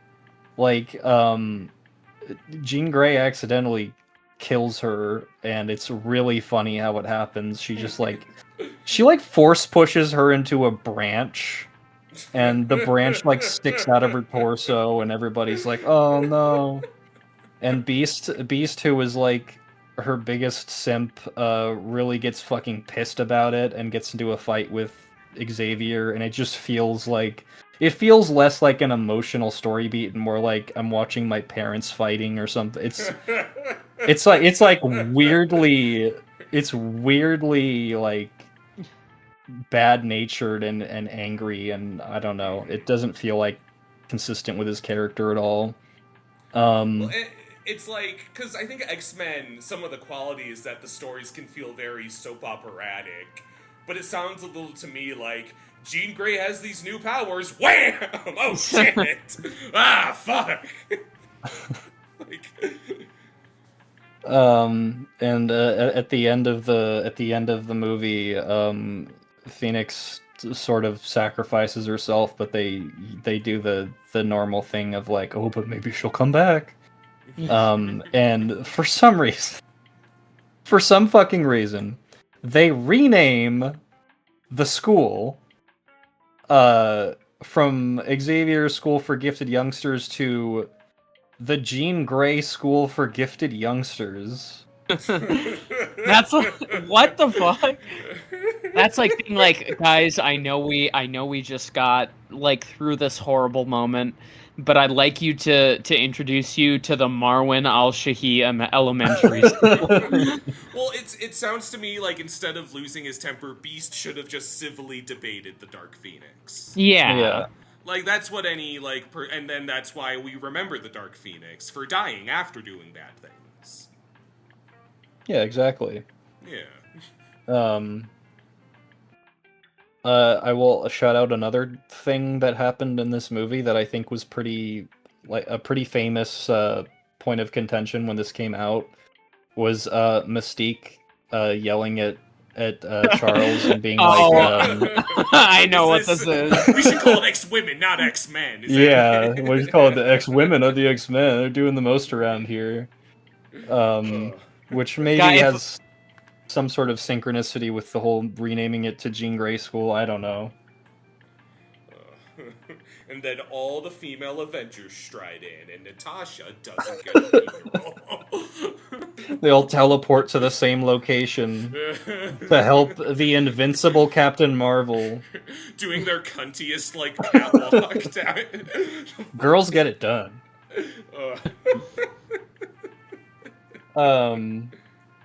And the movie completely ends with Charles and Magneto sitting down for a game of chess, like in the original movies, because we're still pretending that the continuity is at all the same. Well, I don't know if this ever occurred to you, Dav, but it is kind of like they're having a battle of the minds. That's such a good metaphor. Why didn't I ever think of that? Because, like, Charles Xavier has a power of the mind, and Magneto controls metal. I don't know. He's the Metaloid maniac himself. Yeah. This metal is actually mutant kind's ground. Yeah. So overall, pretty terrible fucking film. It honestly kind of, I don't want to say it's like ruined any excitement I had for seeing the X-Men show up in the MCU, but like any that I already did have is like more diminished just based on the fact that this is kind of where the universe was at the time. Well, and it's the pre-reboot casting though, because isn't it Famke? No, maybe I feel like it's old Mystique, not J-Law. That's a really good question. I do think that they are mostly doing, yeah, like the original cast. I But want to just say Famke Janssen is in it, but like, you could have told me any number of names were on those stupid chairs, and I'd believe you. I could. yeah, like I wouldn't be surprised if they do just find a way to also shoe in like James McAvoy and Michael Fassbender in some form. It is Alan Cumming Nightcrawler, so that's pre-boot. That's good. Honestly, I like both of the casting for. I think that Nightcrawler was just a consistent hit in the franchise. He was like really good no matter what he was doing. Well, Nightcrawler's just like one of the coolest guys ever. I think he's like impossible to fuck up. Nightcrawler is the scariest guy ever.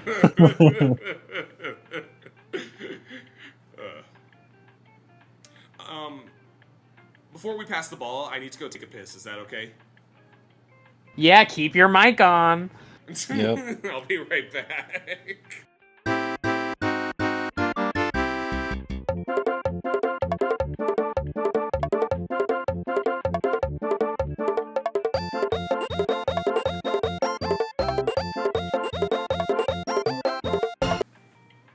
Alright, I'm back.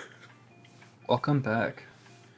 Alright. Did you have any more to say about Dark Phoenix, David? Thankfully, no. So I'll pass it on to you. Alright. I'm also going to talk about a weird-ass movie, but I liked this one, for better or worse. I'm toasting a little film called Vanilla Sky. Germane to what we said earlier about just let crazy people be crazy in movies sometimes, within reason. This is Tom Cruise, shortly post-Couch Jump, I believe, if my timeline is correct, in a film directed by Cameron Crowe, who is known for Jerry Maguire and We Bought a Zoo. You know, arguably kind of arguably kind of milquetoasty, kind of, he does, like, good to flowery movies. And he has one fucking weird one called Vanilla Sky. And it's gonna sound like I'm spoiling this movie a lot, but I truly could never spoil this movie if I wanted to. Because it takes so it opens like a typical rom-com, hyper-typical. Tom Cruise is the richest and most handsome man in the world. His life fucking rocks. His best friend is Jason Lee, who's like, man, I wish I had your life so bad. You're like having sex with my dream girl and you have so much money. And like everybody loves him. He is having casual sex with Cameron Diaz. And eventually he falls genuinely in love with Penelope Cruz. And, you know, he kind of has that, he gets closer to this person and he's like, oh, I actually have, like, real feelings and I'm gonna risk that.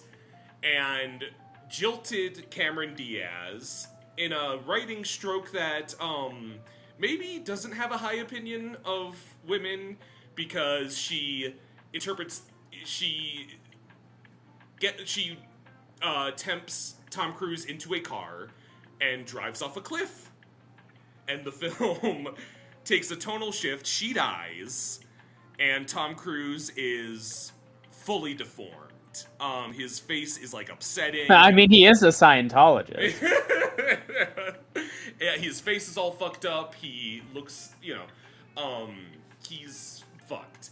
And he's still rich, and, like, he tries to, like, just live his life as he did, only now he's fucking ugly. And I guess what's interesting about this movie is the initial story is about, you know, and obviously it drives him a little insane as well. So it does become this thing of hyper reading into the people around him and how they're treating him when his appearance is different, hand in hand with how it's driven him fucking insane. And Tom Cruise is like on Gary Busey levels of fucking crazy. They make him a mask to wear, and it looks like a featureless crash test dummy. And they're like, you can wear this to hide the repairs to your deformity, and he's like, this will be great for Halloween, but what about the other 364 days? And that's how he's treating the people around him. And he's growing increasingly resentful and paranoid of, like, Jason Lee and Penelope Cruz, because, you know, Jason Lee was always this very sycophantic, like, dude, I wish I had your life, and now he's at that arm's length, and, you know, as a viewer, and Tom Cruise as well, is kind of like, so wait, what did you mean by all that? Are you trying to, like, take what I had now that I'm ugly? But it's also, like, that petty resentfulness is fueling that, so it keeps you guessing through there. Then Penelope Cruz drops the news that there's a surgery that'll fix his face. Gets his face fixed. Now everything is, like, doubly in question. And everyone's fucking nice to him again. He's like, what the fuck? And it slowly kind of drives him insane. So he's this weird layer of, like, there's bits, you know, he, like, genuinely fucking tense bits where he's got his face fixed, he's okay, he, like, gets up, and then, like, he's about to walk to a mirror, the camera kind of plays a trick where you don't see, and you feel, it's like, oh god, is his face gonna be fucked? Is it, like, in his head? And like, the people around him are being kind to him again, but it's all just, like, fucked by his perception of his face. And I think this movie doesn't work quite as well if it wasn't so, it is, like, distinctly saccharine rom-com at the very start, like, almost without missing a beat. And they can play with, like, the kind of disturbing fairy tale qualities of that to really, like, fuck with Tom Cruise. And it's kind of super cool for that, even if I don't think it sticks the landing everywhere. People didn't really know what to do with it when it first came out, because it's kind of, there's, you know, if you would believe it, there's additional plot twists I have not exposed. And it's a little bit The Matrix meets When Harry Met Sally, is what they would call it back then. But now today it's almost like, oh, it's a bit Matrix, When Harry Met Sally, Megalopolis, Different Man, Substance, all weirdly wrapped into one. And I think if more people discovered it today, they'd really like it. Yeah, what's it called again? Vanilla Sky. Vanilla Sky. I mean, I'm always down for things that describe themselves as the substance likes. It is, yeah, because there is, like, it's almost like handsome Tom Cruise and ugly Tom Cruise are two different guys. I guess, like, kind of my thesis for the movie comes back to one line. There's a bit I love, because it's so weird and confusing, when, you know, pre-accident, Tom Cruise meets Penelope Cruz, and she's giving, you know, I think she gives, like, the best rom-com performance ever in this movie that is not a rom-com all the way through. And, you know, she's like the girl next door alternative trope to the super hot but kind of mean girl. And she looks at Cameron Diaz and goes, well, she strikes me as the saddest girl to ever hold a martini. And you kind of wonder, was that, like, a dig, or is she showing genuine pity? And that little inkling of doubt I felt as a viewer fucking explodes the crazier Tom Cruise gets. And I think it's just a movie that's really good at planting those little seeds here and there. I think it's fucking cool. Yeah, I mean, it has me interested just to like hear it. I think everyone should give it I don't think it's, like, perfect. Like, I was like, oh, this is gonna be one of my weird swings that I give a 9 just for being weird. there's a couple things that could use tweaking. I don't think everyone would like love it. I think I think everyone should try it. I think there's an audience out there that's kind of missing out. I'm trying to think if there's anything. You could throw Silence in the Lambs in the descriptors there. It's buck wild fucking movie. I'm on a big Tom Cruise kick because I watched also all of the Mission Impossibles this year and Magnolia and a few others, and I think that his unfiltered insanity is what makes him one of the most invaluable stars in Hollywood, for better or worse, despite being a fucking weirdo by every account.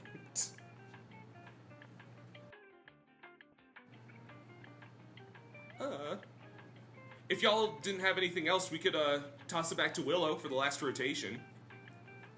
Yeah. Honestly, not a lot of roasts this month.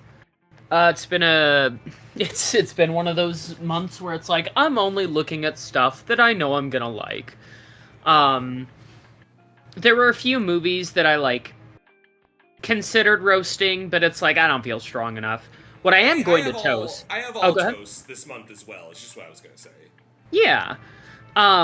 What I am going to toast is the IDW Sonic comics, because I have been reading those, and they're really good. Sonic is one of my favorite series that I have a very complicated relationship with. It was banned in my house growing up, and I'm still not sure why. I just remember, I specifically remember one time I, was watching Sonic X. It wasn't even one of the good ones. And my sister walked in, on me watching Sonic X, and she, bolts out of the room to, tell my dad. And I just remember, I followed after because I was freaked the fuck out, and my dad just, crosses his arms and goes, because at that time I was Will, he goes, "Will, no more Sonic." It's like, what the fuck? See, I definitely remember you telling the story of your dad banning Sonic. But I don't remember your sister walking in and wordlessly dashing out, Yeah, there's she some... just... I have to believe they, believed in something that was, that they... Because, I had the classic Catholic neighbor that thought Pokemon was satanic, and I almost get the same vibe from this story. Yeah, I don't know. I just, never figured out why. But I mean, joke's on them, because now I still fucking love Sonic. But anyways, I had heard good things about the IDW comics, so I decided to start reading them, and honestly, I really like them. It's got super colorful and, good art style. Lot of really cool original characters, surprisingly. I feel like oftentimes when there's comic crossovers or tie-ins and there's original characters, it's it's Billy the rat, and he can go supersonic too. A little Enzo. Yeah. But the original characters in the Sonic IDW comics are really cool. There's, I think, the biggest standouts, at least to where I'm at right now, are Tangle and Whisper. Tangle is a lemur, and she has a Mr. Fantastic tail, and that's pretty cool. And then they're not canonically, but it basically is. Girlfriend is Whisper the wolf, and she wears a mask the entire time and is just a sniper. So she's all about, far and away. And I think, obviously, I wouldn't call either of them, one of my favorite Sonic characters, but I think they're, good additions. On top of that, the story is pretty damn good, too. The first arc has Metal Sonic as the main villain, and it's just kind of a really cool, hey, here's where everyone is, and here's how this world is getting set up type thing. Um, but the second arc, I would say, is definitely like just it feels very unlike Sonic, but like in a good way. The second arc is called the Metal Virus arc, and basically the concept is that Eggman creates a virus that will turn any living organism into like pretty much a mindless robot. And it is transferred through touch. And so it's like he's basically pouring this all over the world, and a lot of characters, like, at the end they do beat it, but a lot of characters do get like taken out of the game. The whole Do they get like reversed at the end, or Yeah. is it permanent? Okay. But like the whole concept, and I think this is really interesting too, is that Sonic is infected with the virus, but he can stave it off by running. So throughout this entire arc, he is constantly running from one place to the next, and eventually we like see him start to get tired, and he's like, I don't know how much fucking longer I can do this. That's fucking cool. That's like Speed the Bus movie, the Sonic that wouldn't slow down. That's fucking rad. No, yeah, and there's one really good panel where because like I said, certain characters get infected by the metal virus and just become metal. There's a really good panel where like Cream the rabbit is walking past Sonic, and she just says something like hi, and then Amy leans over and says Cream's mom got taken and infected by the robots. She saw the whole thing. Oh, Jesus. And it's like, Jesus Christ, this is like, I mean, obviously it's not, it's kind of like the SpongeBob roller coaster, but like it's a cool way to do like a zombie story, as well as like, faithful to the world. By the end, I think there's only like 5-ish heroes left before they win. The Deadly Six come back, and they're all great. Yeah, I just, like, even if you're not super into the Sonic games, I give a big recommendation to the IDW comics, because they are very fun, and the art style is very good, and it just, like, expands on the world of Sonic in, like, a meaningful way that I think the games can't really do. You know what I mean? See, when I was... I'm sorry. No, I was just gonna say, and even, like, the shows, like, I haven't seen Sonic Prime or a lot of Sonic Boom, but, like... Sonic Prime is ass. Okay, fair enough. Sorry, go ahead. No, it's okay. I was just gonna say that, typically, like, when you have, like, a non-video game Sonic story, it's like, this is a different universe, or this is a different timeline, and this being in, like, the main universe, but, like, as a comic, I feel like it's kind of the best way to do it. I think they would be foolish not to, like, do an animated series based on this. I don't think they ever will, but, yeah, what were you gonna say? Sorry, were you talking to me? Yeah, I know you were gonna say something before, I talked over you. You're okay. I guess just, I was always, when I was a young kid, it was the Archie comics that were always on the shelves. And I think more than I liked them, I just wanted as much Sonic content as possible as a kid. And, looking back, it was like, I remember opening one of those and it being Julie Sue the Echidna, who has dialogue like, oh, sorry, I was just thinking about the last time I kissed Knuckles. And even as a kid, being like, what the fuck? But this sounds like it sounds like it would, like, fit better. Like, it wouldn't be out of step or out of place in, like, the Sonic games, while also being very well written.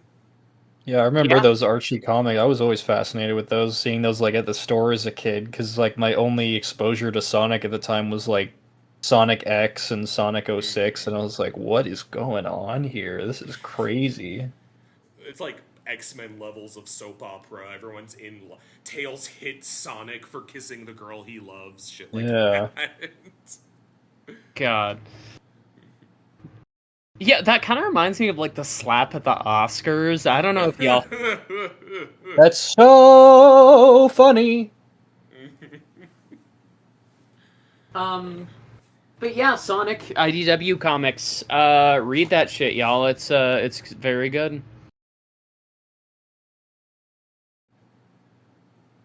Righty. David, your final toast to roast of the evening. Okay, finishing with a strong toast for one of the best video games I have ever played. This is Kingdom Come Deliverance 2, which just dropped this year. I got it courtesy of my sibling who got it for my birthday. So shout out to them. I will have to get them something next year because I was not expecting that, but that's awesome. This is an immersive medieval RPG developed by Warhorse Studios. They're a Czech developer based in Prague. And when I say immersive medieval RPG, I mean very, very accurate to the time. You are not using magic. There's not dragons and goblins and shit. It is straight up like you are in 1403 Bohemia playing as a knight. Everything is hard. Everything sucks. Get through it. Bohemia at the time currently is the Czech Republic, so there's coming from a Czech developer, there's a lot of love put into like the world, and there's a lot of real life locations, and it's very accurate to the time. You play as Henry of Skalitz.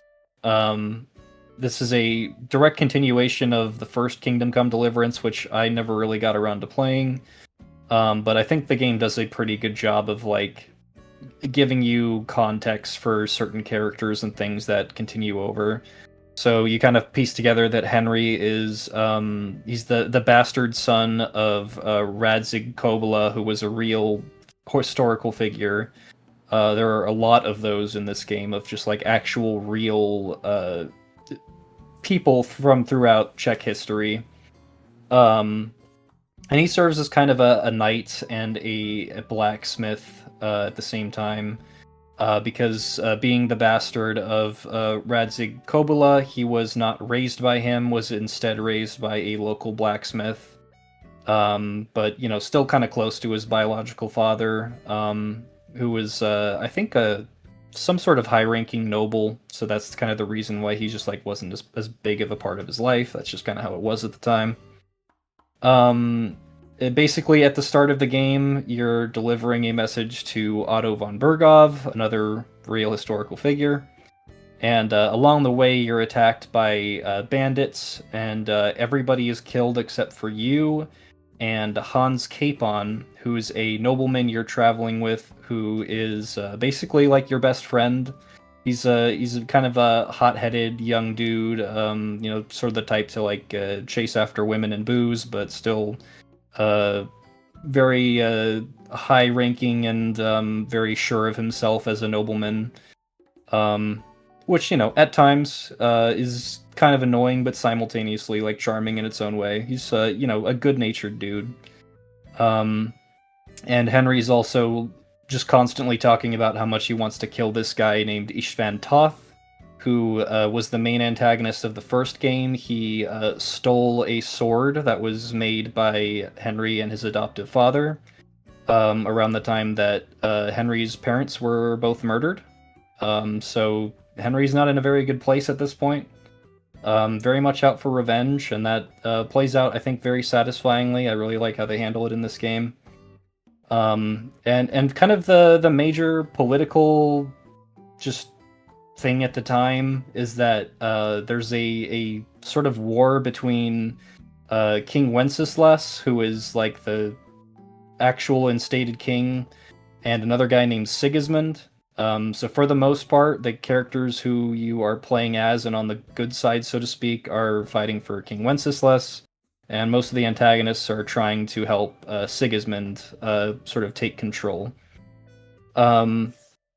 It's not really something that you need to be completely aware of. I am not an expert on Czech history by any means, but the game does a very good job, I think, of giving you an idea of like, these are the good guys, these are the bad guys. That's most of what you need to know, and it works very well.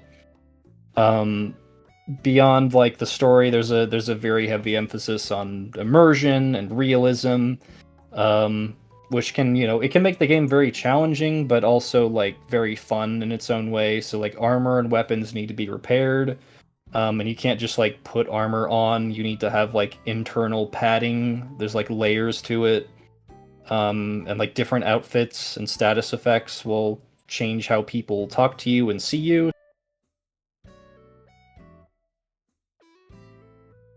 So like have the ability to do laundry in this game. It really gets that detailed.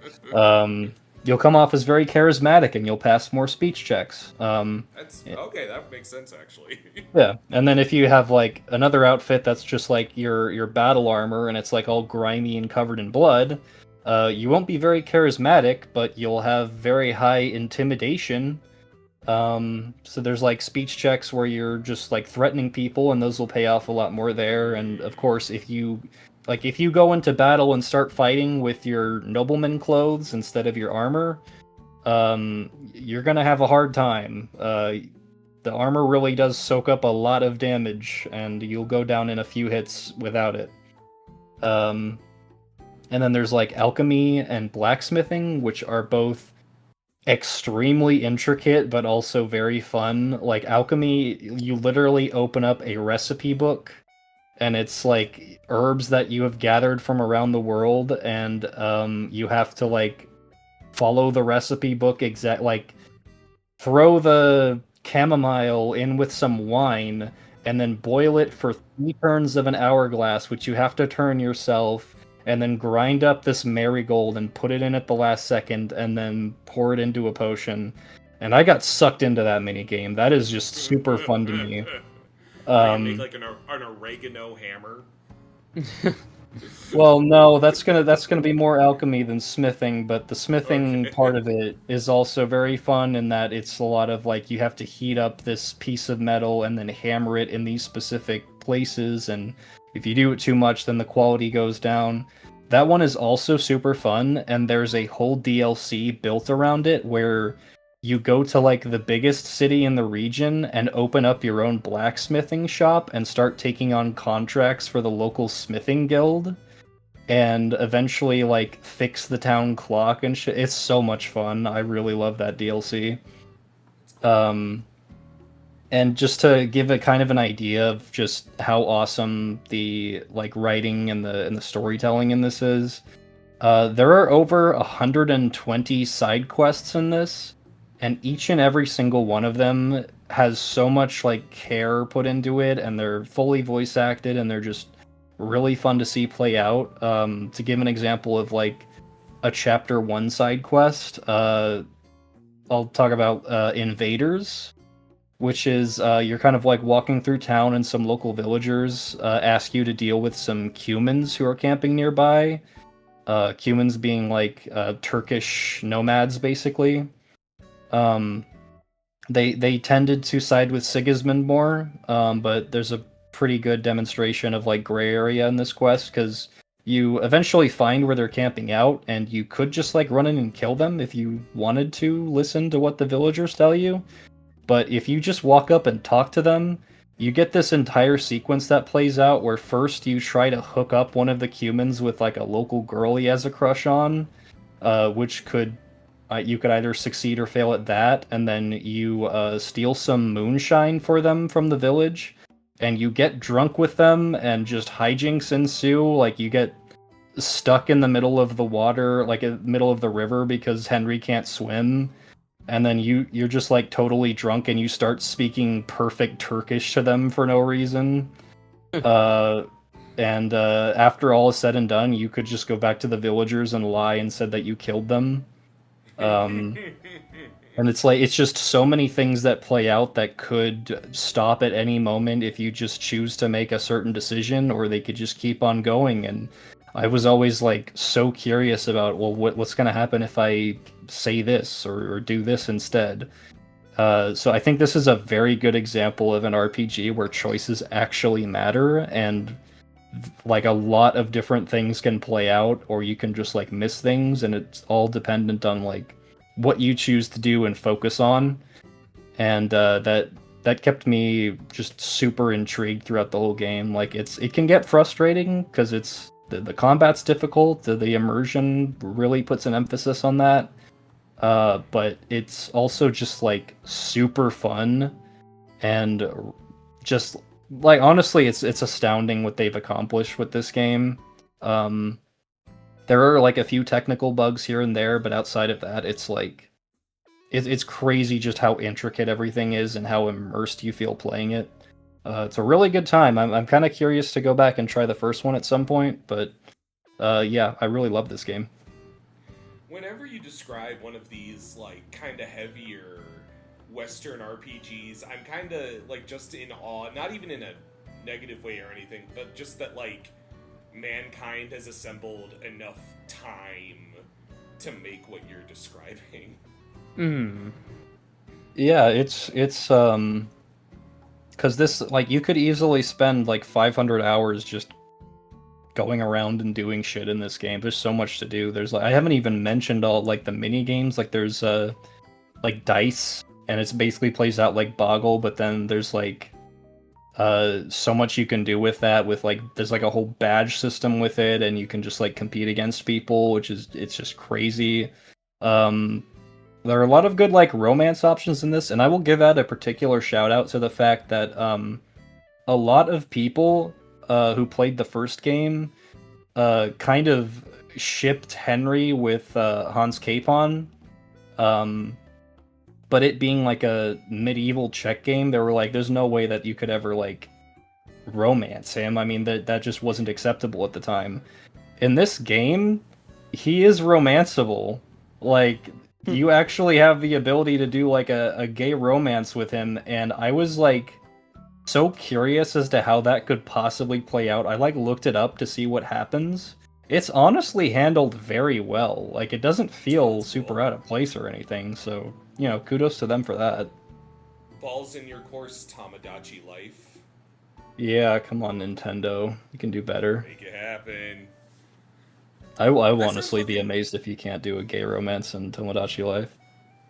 I mean, only time will tell. That does sound fucking rad. No, with the number of jobs available, is there a path of this game where you don't do combat?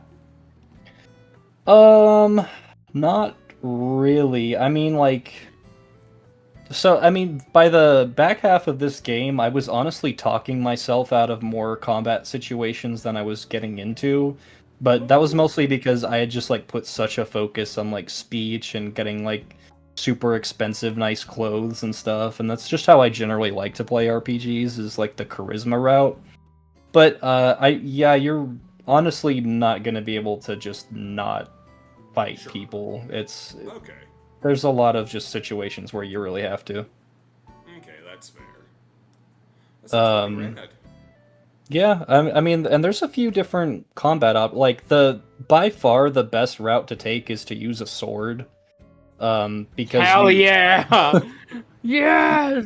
You get like you get some really overpowered abilities with it. Like there's something called the Master Strike, which is just like if you swing your sword right as the enemy is swinging their sword at you from like the opposite direction, it'll hard count. It's like basically the tiger drop in Yakuza. It's just so fucking broken. Negates all damage. Negates all damage and does a fuckload of damage to them. And like you could also fight with like an axe or a hammer. There's like bow and arrow. They introduce guns in this game, but they're like medieval, like horrible shitty gun. Like they take a full like 15 seconds to reload. And Jesus. They have the worst accurate. There's a really funny part in the story where Henry and like a bunch of other guys are set up to ambush these like guards who are like transporting a prisoner. And so they're like, let's try these new firearms out. These are probably super powerful. And so they like camp around the road, and then as they're coming by, they jump out and they all shoot their guns, and the smoke clears, and the only thing that has died is one of the horses drawing the carriage. Yes! Yes! And they're all just like looking around, and Henry's just like, that was a warning shot. That's fucking great. There's some really great like comedy in this game as well. It's so fantastic, and the performances are incredible. I mean, the guy who plays Henry and the guy who plays Hans, they're so like on YouTube. They've been like doing their own playthroughs of the game, and they're just such wonderful people. They're awesome. It's awesome. Are they Czech as well? No, they're English. Okay. Because I think that it was kind of weird. I think that this game was originally written in Czech, but the like motion performance acting and everything was done with like English actors. So they like translated the script, had them perform it, and then did like a Czech dub for the original script. It's pretty interesting, but it makes sense. I mean, like the English speaking audience is just naturally going to be larger. Alright. Well, no, that sounds fucking rad. So that, and I feel, I get this confused with the Skyrim remaster. This is a totally new game in of itself. Yeah. Well, the Oblivion remaster I think dropped earlier this year, and that's also a very, very good game. But they are very, very different. Yeah, and Yes. this is a totally new game. I think it's been in early access for a while, but the first Kingdom Come Deliverance was kind of a pretty big hit. It was also kind of divisive because it was like a difficult, immersive medieval RPG that didn't have magic and shit in it, and that was like, at the time, and I'd argue even still, just not a super well-known there aren't a lot of those coming out. It's really rare to see something like that. But it was like popular enough to really kick, and this is such a huge upgrade from it. Like it's like the Najata Najat 2. Like it's massive, massive technical overhaul. Everything is just so much more polished and high budget. It's really awesome. I'd go as far as to say it sounds to me like Joe K to Joey K. Nobody's gonna know what that means. Sorry, I don't know. That just jumped out at me. Do you mind if I take the wheel for the final toast of the evening? Yep, go for it. Alright. I haven't mentioned this to either of you, so it may come as kind of a surprise that this is kind of a game changer for me. Potentially, I'm still marinating on it. Show of the year potential for me personally. This Interesting. is... Oh, yeah. So I'm talking about Long Story Short. This is a new animated series on Netflix by Raphael Bob Vuxberg, who created BoJack Horseman, which is a show... Dav, you watched that one, right? Yeah, I watched BoJack Horseman. Yeah. I'd probably count BoJack in my probably at least top 20 TV shows ever. But it's not for the faint of heart. I don't think everybody should watch it. It's just very, very heavy. Yeah. I'd say this is of about the same quality as BoJack and from an earlier clip, and not nearly... Well, and it's still heavy, like, it's real, but it is, I think, much more easily palatable than BoJack, and I think that it's already been confirmed for a season 2, which I'm happy about. I do not want this to, like, fall in the shadow of, like, oh, the BoJack guy's other show, because I think this is actually fucking incredible. It's just it's like a family sitcom, and the gimmick is where the animation kind of kicks in is it's non-linear in its storytelling, and it jumps around the timeline. So you've got this, like, if you take, as your focal point, the main character, Avi, the first episode is 1997, and he's in college.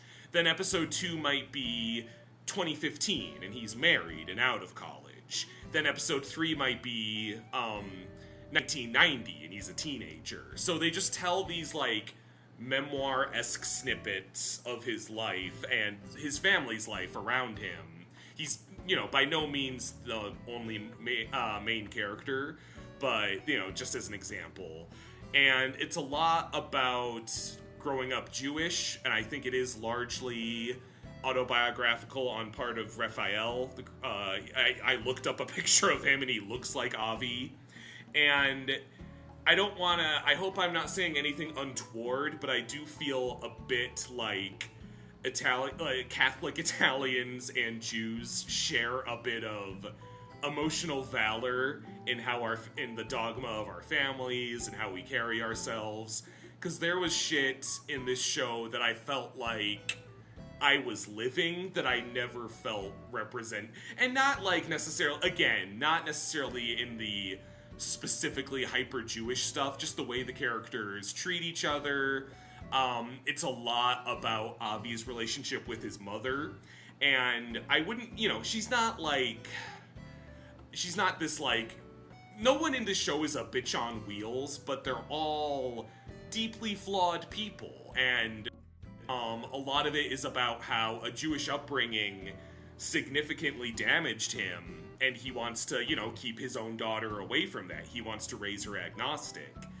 And, again, even just being outside of the Jewish faith, the way it's a bit I don't want to be prescriptive that it's educational, but, like, I, you know, learned a lot about Jewish culture from this, and, you know, why a lot of their family traditions are so tightly knit and so distilled in, you know, the idea of their culture. As heavy as I make it sound, it's fucking hilarious.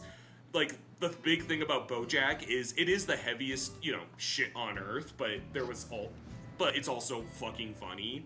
And I think the show is a little less wacky than BoJack, but still, like, bends into, I guess, like, because my mom in real life, I want her to watch this show because it reminds me of our family so much, but she's, like, straight up allergic to animation. She's like, I won't watch that, no.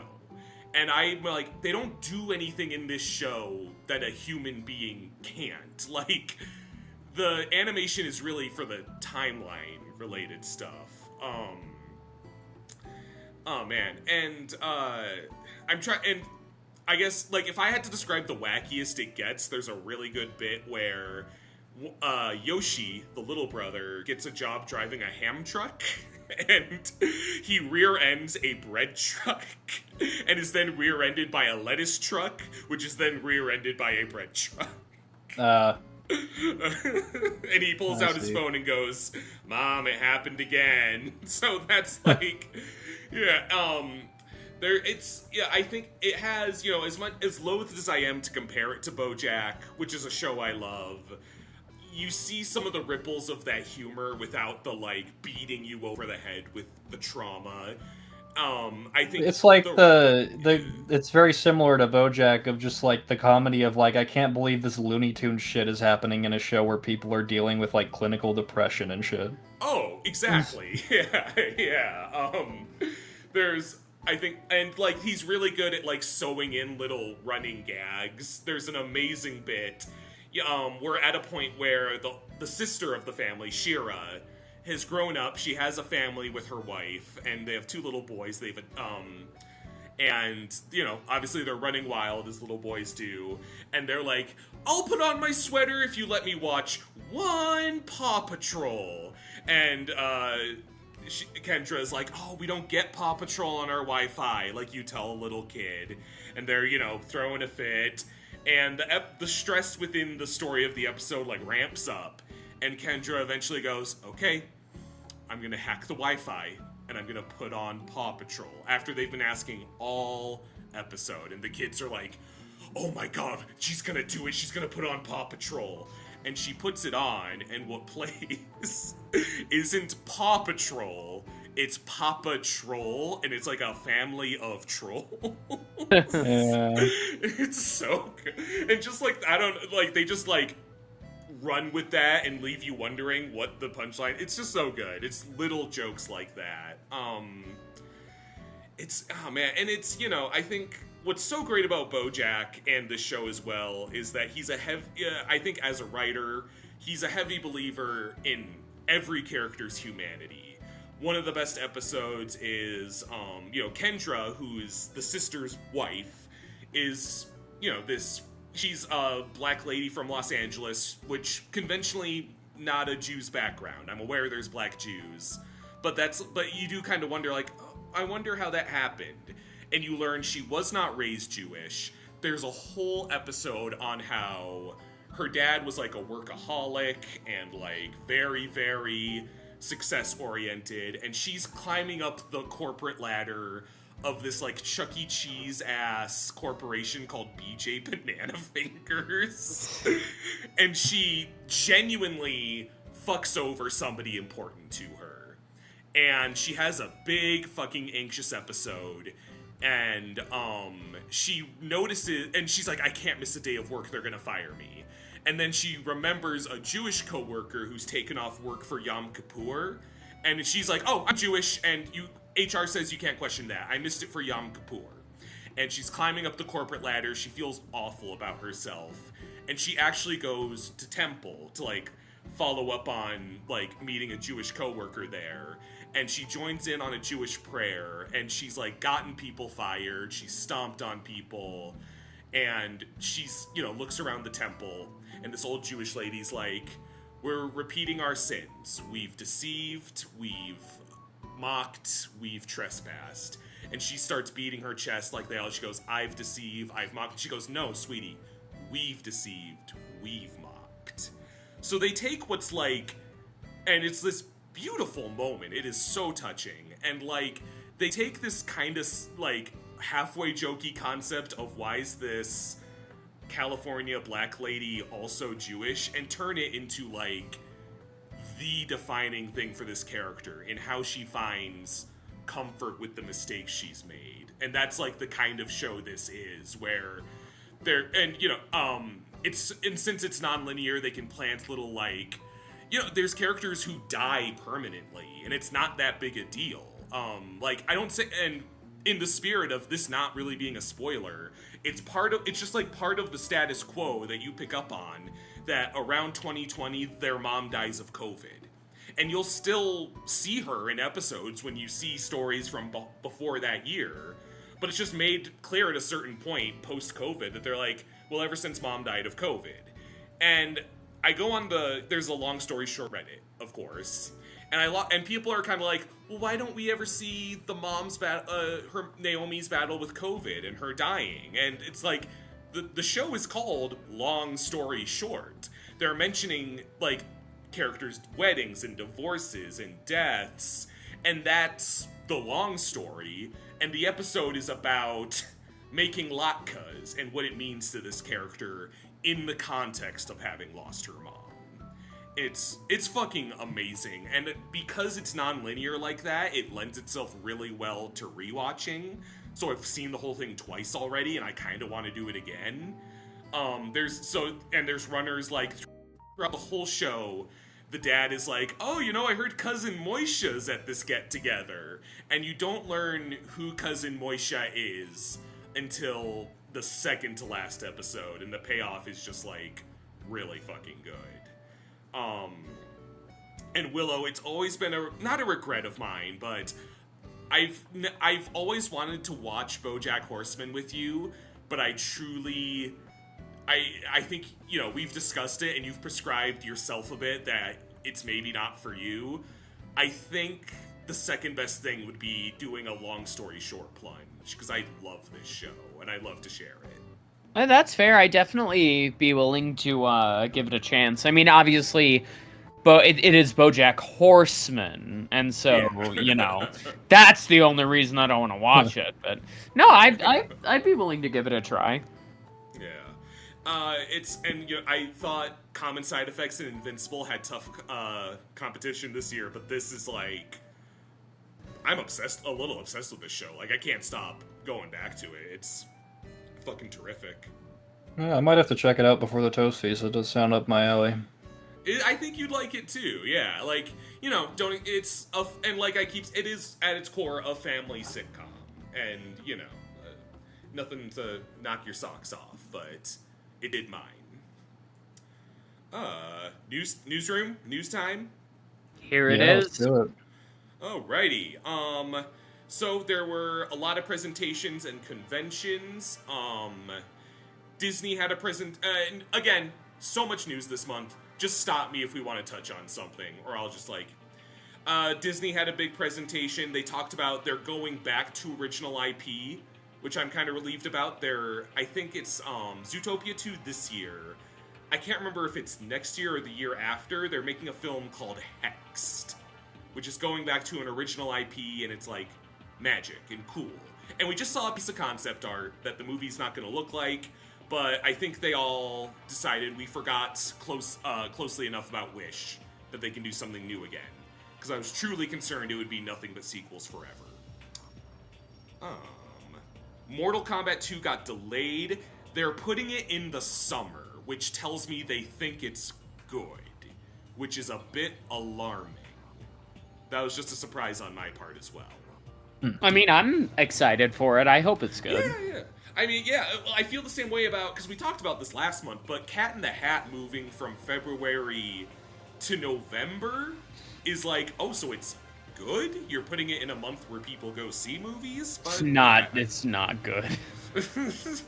You don't put a flop in November. That's pretty beefy. You don't, no, well, November isn't the month, but you don't move from dump February to Thanksgiving unless they've got, something cooking. Or maybe it just needs more time. Probably not going to be good, but it's probably going to do decently well.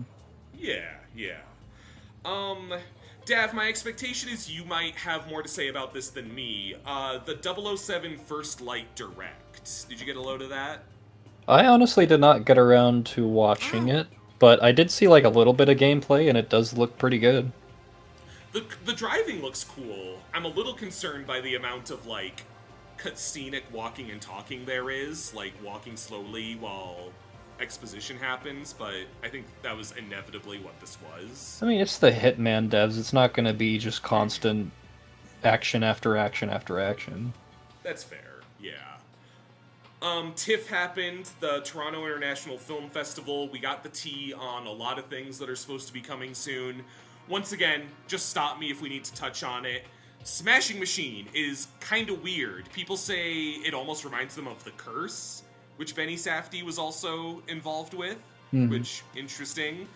The Testament of Ann Lee is a previously kind of unknown film. It is apparently a historic musical starring Amanda Seyfried about a religious movement called the Shakers, who were the Shaking Quakers, and they did these wild fucking worship dances, and it's I've heard people compare it to, whenever anything's weird, they say Megalopolis, but, the letterboxed curve out of TIFF is fucking weird, and it's high budget, and supposed to be kind of cool, and I'm a little interested in that. We don't quite have a trailer or release date for it yet, but I'm hoping sometime soon.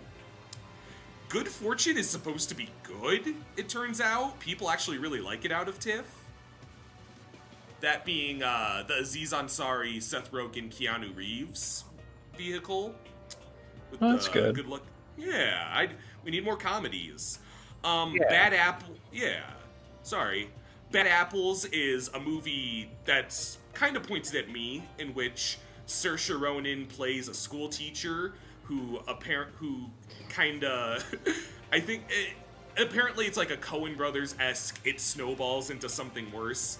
It's apparently about her pulling her worst student aside and gradually accidentally kidnapping him. Sounds fun to me. Yeah, I bet Ramu isn't even in it. Yeah. Alright. Christie is the Christy Martin biopic starring Sydney Sweeney. People say it's fine. Frankenstein, people are weirdly, not thrilled about. Del Toro's? Yeah. It's gotten... good.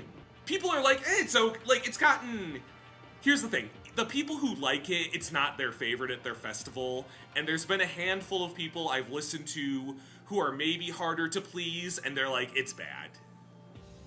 Damn. So, yeah. I wouldn't take that with a grain of salt. It's high-end festival crowd. maybe a bit snooty. But I guess we'll see how that goes. No Other Choice is the new Park Chan-wook film, which I think people have described it as Parasite by way of Looney Tunes. It is about... It's got... I think it's one of the guys from Squid Game, the recruiter guy. And... Gong Yu? Yeah, I think so. I'd have to double check. But I believe he is playing the lead, and he wants I think it's something like he wants a high-paying position, but he doesn't feel good about his chances, so he elaborately kills all the other candidates. Something to that effect. It's supposed to be kind of wacky. Yeah. I think that's going wide in the US in January. Roofman is apparently also pretty good. Some people are having... I didn't expect it, but some people are having Oscar whispers about it. The Channing Tatum one. Wake Up Dead Man sounds like it's pretty good. I thought Glass Onion was so fucking stupid, so I hope so. I'd like to come back to liking one. I think it looks more like an... I don't know. It looks more in line with Knives Out than Glass Onion. I feel That's okay. good. Yeah. I feel okay about it, but I could be playing chess with the dog. Eternity is Elizabeth Olsen, Miles Teller, and my sworn enemy Callum Turner, about choosing who you want to spend your eternal afterlife with. Again, just like not over the top, kind of supernatural rom-com that I'd like to have more of. House of Dynamite, new film by Catherine Bigelow. Again, people have described as like a real dad movie. It's about like the inside of the White House when nukes are pointed at it. Idris Elba is the president, Rebecca Ferguson is his advisor, Greta Lee is like somewhere in there. I just love her and everything she's in. Catherine Bigelow, Queen of the Dads, creator of Point Break and Zero Dark 30, I'm there. Jay Kelly by Noah Baumbach, Adam Sandler, George Clooney. Again, just like cool to have like a normal movie about an aging actor. And alright, last one I want to touch on is outside of this, there was also Fantastic Fest, which had the new film by Gore Verbinski. He's been in director jail for a while because his big thing is the Pirates of the Caribbean franchise. And then Johnny Depp happened, and he's like, oh shit, I need a new thing. So he's finally surprise premiered it. It's coming out end of January. His new film called, I think it's Have Fun, Good Luck, Don't Die. And it's kind of a future AI, robots take over the world kind of thing. And I just thought it was cool that he premiered his... Oh, he also directed Rango, I think is perhaps more of interest to us. Oh, okay. Sure, but also Johnny Depp. Also, and I don't want to implicate him. He worked with Johnny Depp a lot. I'm not saying he should take the heat, but it was understandably harder for him to get up on his feet after everything. And he just, like, surprise premiered it at Fantastic Fest, like, the other night. Like, I saw critics I follow just randomly logging it on Letterboxd. And it's supposed to be fun. It's got Sam Rockwell, who I think you really love, Willow. Oh, hell yeah. So, yeah, he bursts into the premise is he bursts into a diner looking like tinfoil hat Doc Brown, saying people need to come with him, the world's gonna end, and time travel AI stuff happens from there. So it should be pretty cool. Ooh-wee, okay. Nintendo Direct. Dav, it kind of sounds like you had some notes on this one, if you wouldn't mind lending me a hand. I didn't have a lot on the Direct. I mean, it was... We can probably remember most of it then. It was a weird Direct. It was like a few big ones, and then like... It had a bunch of big ones that didn't fit together, it felt like. There wasn't any glue to really tie it together. My main takeaway from it was that it was overall, it was a pretty dang good Direct that just wasn't as good as it needed to be. I think that the first Nintendo Direct of a brand new Nintendo console needs to hit it out of the park, and this one didn't quite get there. So we had like the 40th anniversary Mario stuff, which turned out to mostly be like, okay, now you can finally play Galaxy 2 on the Switch. And the movie is going to be the Super Mario Galaxy movie. That's weird to me too that we're jumping right to Galaxy. It is Honestly, weird. yeah. The trailer like played Super Mario World music, and then suddenly it like goes up into the sky and it's like the Super Mario Galaxy movie. That's a weird jump, yeah. The word was the title for that was like trademarked was Super Mario World, and the stinger was Yoshi, so that would make sense. But Yeah. like, yeah, so I was kind of caught off guard by like right to Galaxy. And say what you will about the Sonic movies, I feel like they are introducing the characters in the right order there. Oh yeah, Yeah. exactly, yeah. No, we shouldn't be getting Rosalina, and like I'm sure what they'll do. I don't know. Do we think Yoshi's gonna talk, or is he just gonna be like his game voice? I think he's gonna talk. Probably gonna talk. What if they do like Boots in that Dora movie, and he's like doing Yoshi the whole Just time? like the one like And they eat a bad Yeah. mushroom or something and he starts talking like a deep voice. It's like I don't know. What would be really funny? Fucking. I don't know. Hello, Mario. It really hurts to pop out those eggs all the time. In Dora, Boots was Danny Trejo at the last minute when he finally Yeah. talks. Speaking of Yoshi, they also announced a new Yoshi game, which looks fine. Oh yeah. You know what? Every time there's a cute looking Yoshi game, I'm popping off a little for it. That's my role on the podcast. I'm that guy. I'm that guy. I mean, Yoshi for me is one of those franchises that has always been like, this is a little, just like a little bit too boring. Like I can't really, I just can't do it. It's not. Well, it's definitely for like young kids. Yeah. It's never quite had the shot in the arm that like Kirby has had in that realm. But I can still. When a Yoshi game comes out, I can count on it at least having a fun art style that Mario maybe isn't doing at that time. I think it looks pretty. I like the storybook look to it.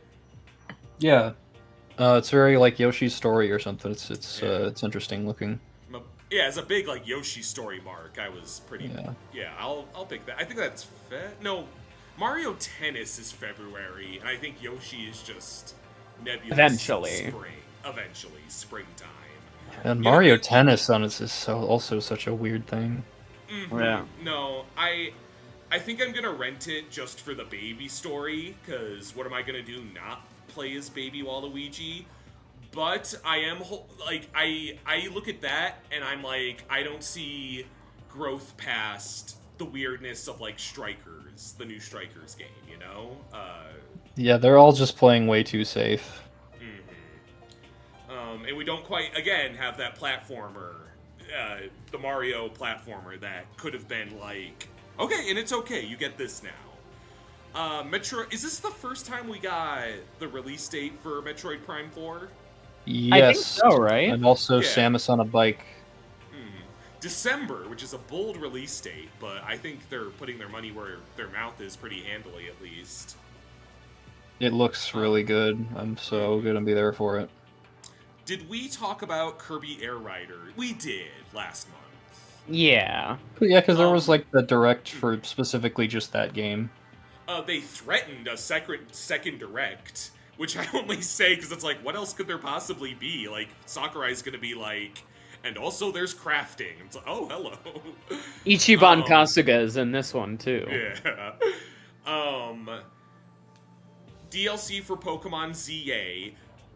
Now, people were like pissing themselves over this, like, oh, there's DLC when it's not even out yet, but that's not uncommon, right? It's not the first time they've done it. It's not like normal for Nintendo, but at the same time, it's just unfortunate. They don't have the goodwill right this second to really. Yeah, it is just overall not great that it's like it's become so normalized that even Nintendo is doing it a lot now. Mm-hmm.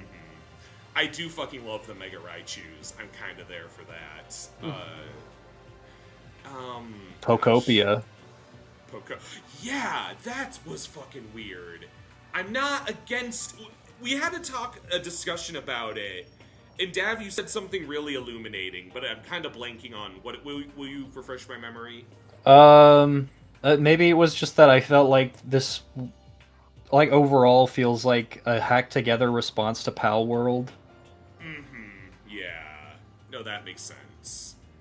And I like the looks of it, and like, I mean, turning your Ditto into a weird little human shape is like further than they've taken Ditto before. I think that, and taking advantage of how Ditto can use any move and copy people, and you're like making friends with Pokemon. I'm kind of there. I do have the nag that, like, with the Pal World context and the like Animal Crossing but not context, they have a lot of room to kind of half-ass it. But of course, it's only our first look at it. Who knows? Yeah, I mean, it's like coming out around the same time as Tomodachi Life, so if I need like a Nintendo Life Sim to tide me over until the next Animal Crossing, it's gonna be Tomodachi Life, not this. Yeah. Still no release date for either of those, though, directly. I think they're just saying again, like, it's gonna be in the sometime. Tomodachi Life. At least we know it's coming out in the spring. Did you get to try the Donkey Kong Bonanza DLC? Not yet, but I have seen mixed reactions to that one. Yeah. I've seen a lot of, like, oh, but you gotta do it this way, which, like, I'm more... I love that fucking game, that I'll probably try that DLC eventually, but that's not quite the direction I was hoping for. I guess I don't know what I expected. I was expecting DK Isle would be a lot more interesting than what it turned out to be. Yeah. There's that. The Virtual Boy's coming back. Okay, I was like, because like, everyone says, oh, it's like kind of actually secretly really good, the Virtual Boy. And then it's like, but you have to buy this $100 piece of plastic. And I was like, no thank you. No, like, frankly, it's an ergonomic nightmare, just having this thing that sits on a table and you have to, like, hunch over and put your eyes in a very specific... Like, just as an idea, it doesn't work. You can't just do it again. I don't see much of a reason you can't just play those on the screen. Like, yeah, I mean, like, to be fair, they use like a specific type of like 3D that I guess it works best with the Virtual Boy, but also like if at this point you have a modded 3DS, and like at this point who the fuck doesn't, there's like a very good package release of like all the Virtual Boy games on that, and you can use the 3D effect on them. That's probably a way better experience than this, to be honest. oh yeah.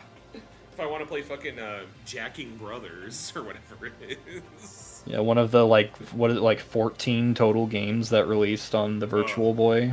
There's like a Wario, there's a Mario Tennis, and like football. I think there's like a Tetris. I mean, I'd be interested to try that, but that's That'd like, I'm be not gonna cool. buy one of these fucking things for No. $100. Fuck that. I'd be very interested to hear if that like does well, or if they're, I don't know. It seems like a weird power move to be like, and you'll buy this Virtual Boy. No, I don't think so. No, yeah, no. I think it's very easy to vote with our wallets on this one. The State of Play had like had the Wolverine reveal, and that's pretty much about it, right? Yeah. Yeah, but we Looks still haven't cool. gone over everything from the Direct. Oh fuck! What did I forget? I'm sorry. There's also the Dragon Quest VII remake and the new Fire Emblem. Oh, okay. Tell me more about that. I'm a little out of the orbit. So, I mean, there isn't too much to say about Dragon Quest VII Reimagined. Like, it looks like it'll be pretty good. I'm kind of more interested in this than, like, the HD 2D stuff they've been doing. Outside of that, the new Fire Emblem looks very interesting. Like, it seems like Right.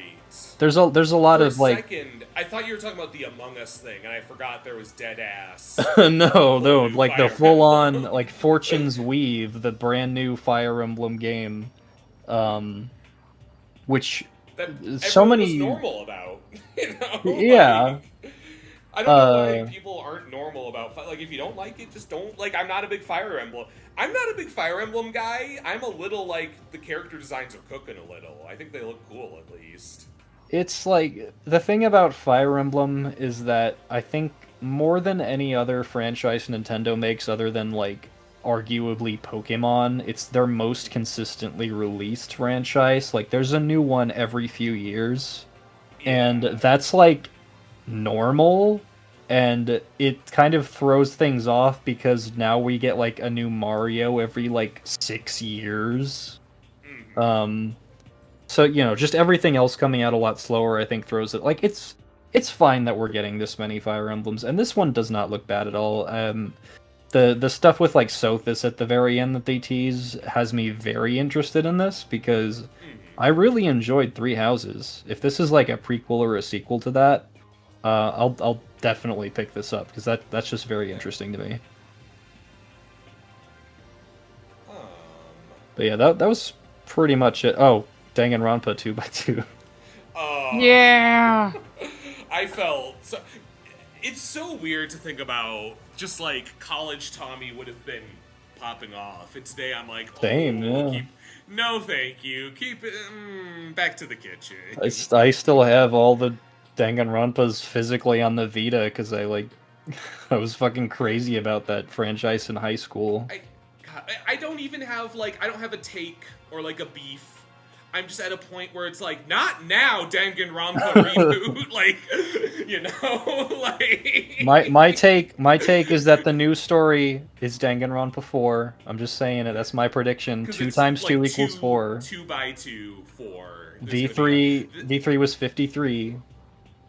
That is like the horse piss they would pull. I kind of agree. I could see that. That's I'm gonna wait for this game to come out, and I'm gonna check spoilers to see if that's true, and only if it's true will I pick this up. Sure, I could agree with that. I think Komaida's dying first because they're gonna be subversive. That what would be cool is they kind of pull a V3. You're from Hajime's point of view. Hajime dies. You play as Komaida and set up death traps and fucking kill everyone.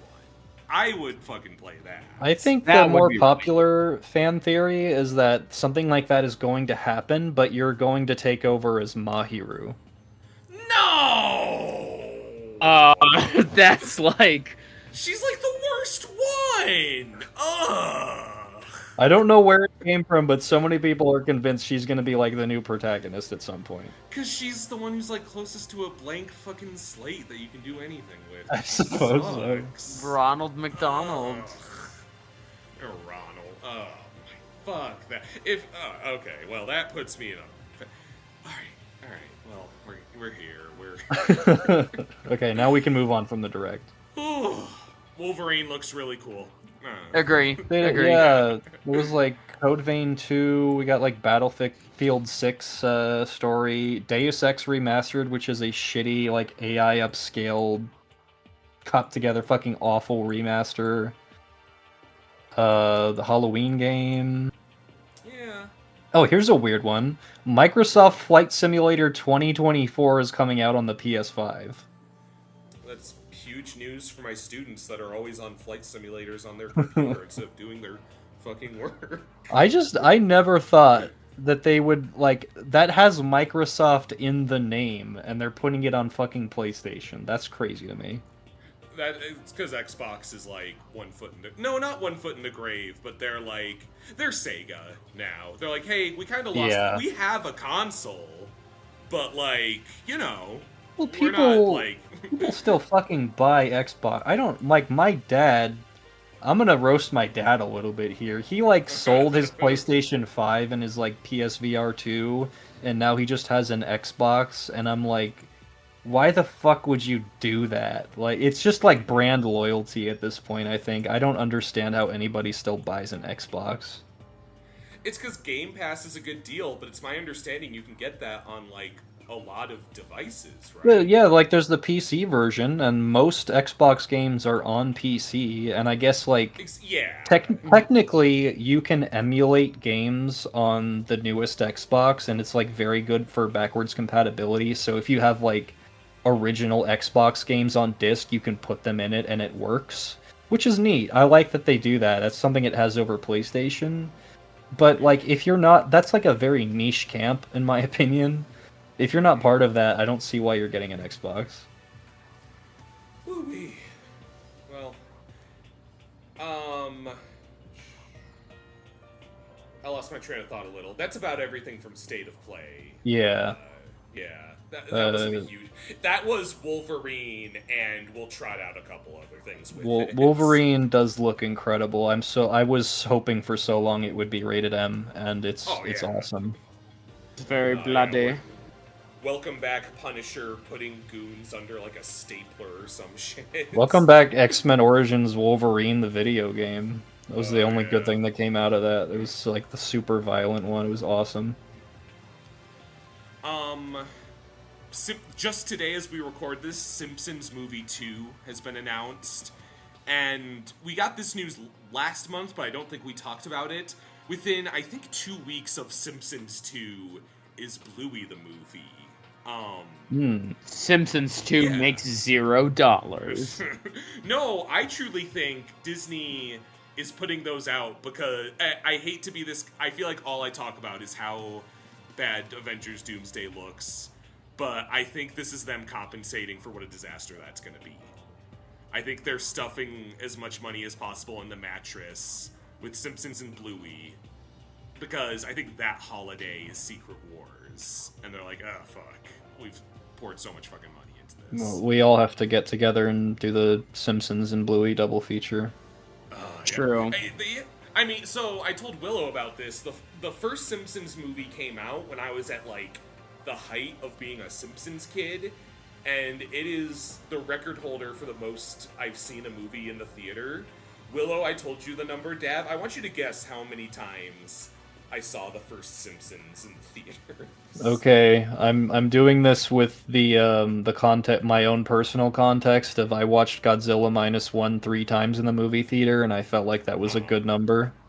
Yeah. I'm gonna guess that you watched the Simpsons movie 6 times. You're not far off. It was 7. Damn, that's too much, Tommy. It's too...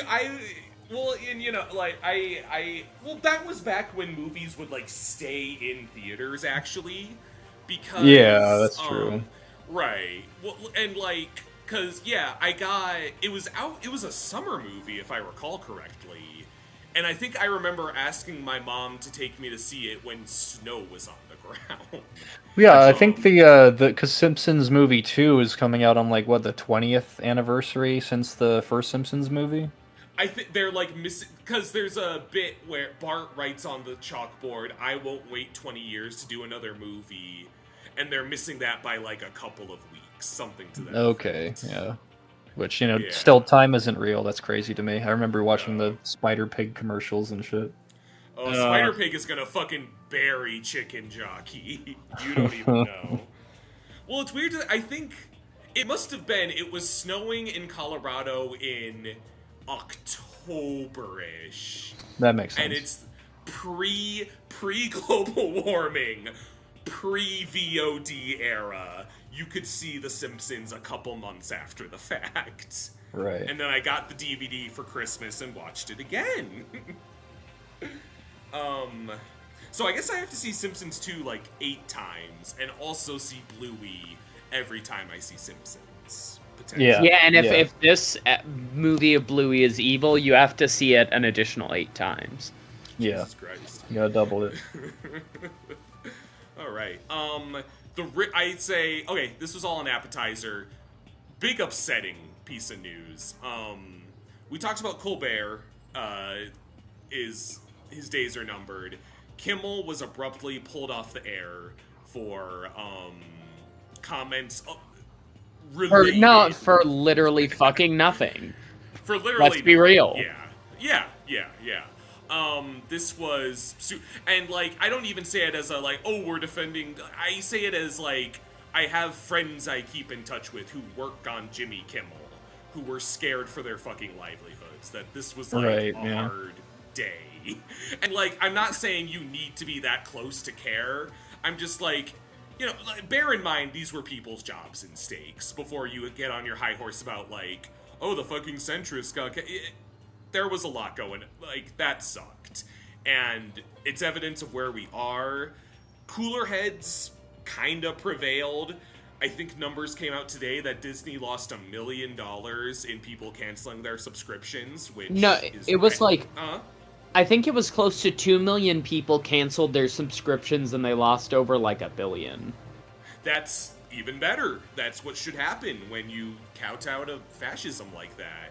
And Jimmy Kimmel came on and halfway feigned an apology. I wish he went harder. I think I guess he was only in a position to risk so much. I was a little like, just tell them to go fuck themselves on screen. They can't hurt you, but they kind of can. John Oliver did a really good like segment on that I have of to check like that out.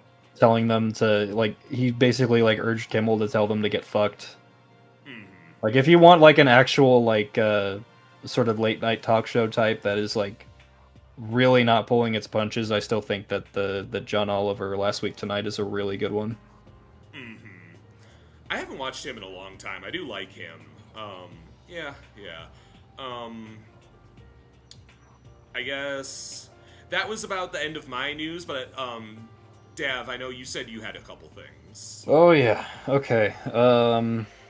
I guess I kind of have this in mostly chronological order. Gamescom. Yes. Not a ton to speak about from there, but I think the main big headliner was the fact that Hollow Knight Silksong basically yeah, got duh. the dedicated showcase. They assured everybody it's still coming out this year, and then they did their own presentation and it came out 2 weeks later, and we are now living in a world where Silksong came out. That's a pretty divisive game. Really? I think a lot of people do really like it a lot, but it's also like insanely difficult. Like it's so much harder than the original Hollow Knight. From what I hear, what I've I heard heard. someone describe it. I heard someone describe it like the difficulty just picks up at the clip you were at the end of Hollow Knight 1. Yeah. It's a very punishing game. I am probably not going to pick this up. I played the first Hollow Knight. It was fine. This one doesn't really interest me, but you know, if it's divisive enough that it gets taken out of like the running for Game of the Year, I'm okay with that because there's too much fucking. There are so many options to go there this year. We're in a post Hades 2 world. As Yes, and that was the V1 release date was announced at the Direct, and I have been playing that like nonstop since it came out. Because that was like the other day. Yeah, that was like on Yeah. Thursday. It's so fucking amazing. You sent us a Snapchat of Dionysus's package. Yeah, his giant bulge. Jesus Christ. Yeah, there was like some other stuff at Gamescom, but I mean like Fallout Season 2 is coming out in December. That was mentioned there. There's like a trailer. Yeah. Anything for Ella Purnell's giant eyeballs to be on my screen. Okay, what else? We got a trailer for Steel Ball Run. Oh yeah. Looks cool. Yeah. I hear the way people like I feel a little concerned only in way of like the glazing of Steel Ball Run is just like so crazy that if it's less than the Resurrection, I might be a little disappointed. I think it might literally be the Resurrection. Yeah. Oh, yeah. They recast Diego's voice actor, and so I do not have high hopes for this, unfortunately. Not go into spoilers, I think there is a story reason for that. Okay, I understand what the reason is, but also, like, dude played Diego perfectly in All-Star Battle. I don't see why they couldn't just...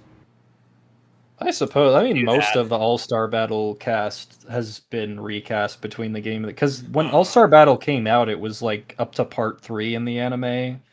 And I think, like, most of the cast after that was recast when their respective animes came out. Even like All-Star Battle R still cast, I want to say different voices for like the additional characters that had anime voices, right? Like I might be wrong, but I feel like the Part 5 characters didn't have their anime voices in the game because I think truly All-Star Battle is an adaptation of the manga kind of literally. No, I All Star don't Battle recall R had exactly. All Star Battle R recast with the anime actors. Yeah, I think they did line up a Interesting. lot more with that because that came out when like Part 6 was going, and they had like an actual chance to really get up to date on it. Interesting. Okay, so I'm a little out of the loop there. Yeah. Yeah, I would say a TV show isn't a video game, and there may just be like I guess I'm dancing around spoilers a bit of things I vaguely know about. I could imagine contexts where it'd be difficult to have them have the same voice in a show that wouldn't be in a game. Yeah, I don't mind them giving another voice actor like an opportunity here to kind of play that character. It's and it, it being like a different enough character doesn't bother me too much. But yeah, like Takahito Koyasu is he's iconic as Dio. Um, he will be missed. Yeah. I just frankly, my biggest hope for this is just that they don't fuck up the release schedule like they did with Part 6. Like, just make it weekly. Yeah. I don't feel great about it. We know it's on Netflix. I'm trying to think. I think what Netflix did, they've been doing like batches, which isn't much better, or even better at all, frankly. Part 6 was batches, and they were like months apart. It was like at the very least, if you're gonna do batches, don't spread it out that much. Yeah, yeah. No, I don't feel. I just remember like Mother's Basement when I used to watch that, being like the best thing about JoJo Part 6 is that we're now closer to Part 7, and like that struck me as almost kind of disingenuous to a point where I'm like, okay, knock my fucking socks off, Part 7. Let's see, what do you got? Yeah, the manga's been coming out, and as usual, Viz has been fucking it up completely. Oh But yeah, I would have no idea because they don't. okay, I have all of the Part 7 manga they've released so far, which is just the first 3 volumes. The first volume has a typo that makes you think that the setting is 1980. Oh, good. This is like the beginning of the Steel Ball Run, 1980. Fucking Oh, great. ridiculous. Have you been like reading along with it? Not quite yet, but Okay, okay. I will definitely get caught up on that before the anime drops. Fair. Alrighty. Anything else news wise? Oh yeah. You know Well, what? let's hear it. You know what I got next year? Yeah, yeah. Yakuza Kiwami 3. Oh Yeah. I, It was the RGG Summit. you get one of these like every year. How fun can it be? Like I don't. Tommy, you have no idea. Uh-huh. It is true that they're releasing like a new one every year. And I'll admit the quality of the games has been declining a little bit, but they're still fucking fun. And Yeah. like Kiwami 3 in particular, this isn't like a pirate Yakuza situation. Like 3 has desperately needed a remake for a while. Kiwami's the remake ones. Yeah. Like Kiwami 1 and 2 are remakes of 1 and 2. So now we're on to Kiwami 3, which means we're probably also gonna get a Kiwami 4, which is cool. What's the oldest Yakuza that doesn't need a remake? Like, where's that line? probably 6. Wow. Okay. Or I guess technically even 0, but like they already kind of did do a remake of that, like a remaster with the director's cut that came out this year, but that wasn't very good. So like, Kiwami 4, 5 are probably like in some like almost a given at some point. I think so. Yeah, I think Okay. we're definitely gonna get Kiwami 4 and 5 because 6 is when they switch to the new engine, and so right. those have all I think aged very well in their own terms. And I'm like speaking like remakes are necessary. Like you can still play 3, 4, and 5 and have great times with. They're still great games in their own right for sure. But like I also acknowledge that your average Yakuza gamer is skipping like 3 and 4 in particular because they just are older and jankier. So, and I love the story of 3, so if this gets people to experience that more, that's great. That Well, and I being always said, appreciate. Oh, sorry. Go ahead. no, you go for it. I was just because I appreciate when a studio's like, "Hey, we remade this. You might have missed it," and I'm like, "Okay, cool. You know what? I haven't played Snake Eater. I'll give it a Yeah, go." You yeah, know? exactly. It's Yeah. like here's a nice, easy way to experience the story, even if it isn't the original, and even if people are going to swear by the original over the remake, you know? Yeah. That being said, I am starting to see the issue with the Kiwami games. Um, because Kiwami 1 and 2 and Ishin Kiwami, those are remakes of games that we didn't really have very easy access to, and I had never played the original versions of. So I love those games because those are my experiences with those. Kiwami 3 has made some pretty egregious recastings that I really despise. Um, in particular, the character Rikia has a drastic overhaul in his design and voice actor, and I do not like it one bit. Would there be like when you bring that up, the first thing that pops to my head is like, is this like a change to the intention of the character, or is it just like they felt like fucking around a little? I don't think that necessarily the character's role in the story is going to change all that much. But if I like dropped you a side by side of Rikia in the original Yakuza 3 and Rikia in Kiwami 3, I think that you would like see the immediate problem right off the bat. Interesting. um, so yeah, that's very disappointing.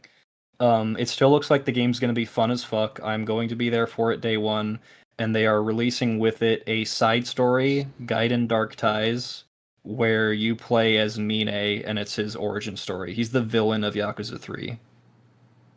Interesting. Okay. He's a very cool character, so I'm very much looking forward to that too. Is he? I'm just pulling something random out of like an old Super Eye Patch Wolf video, but I just have a gut feeling.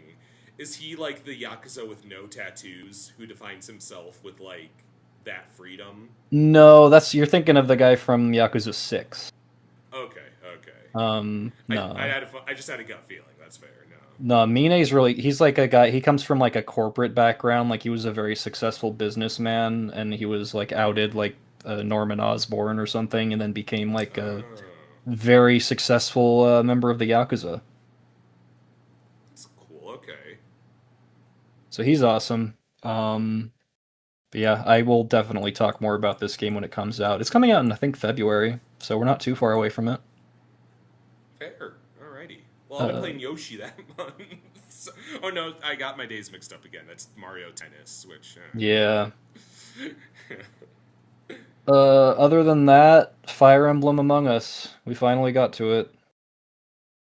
There we go. It's happening, or it happened. It was shadow dropped. Nuts and gum together at last.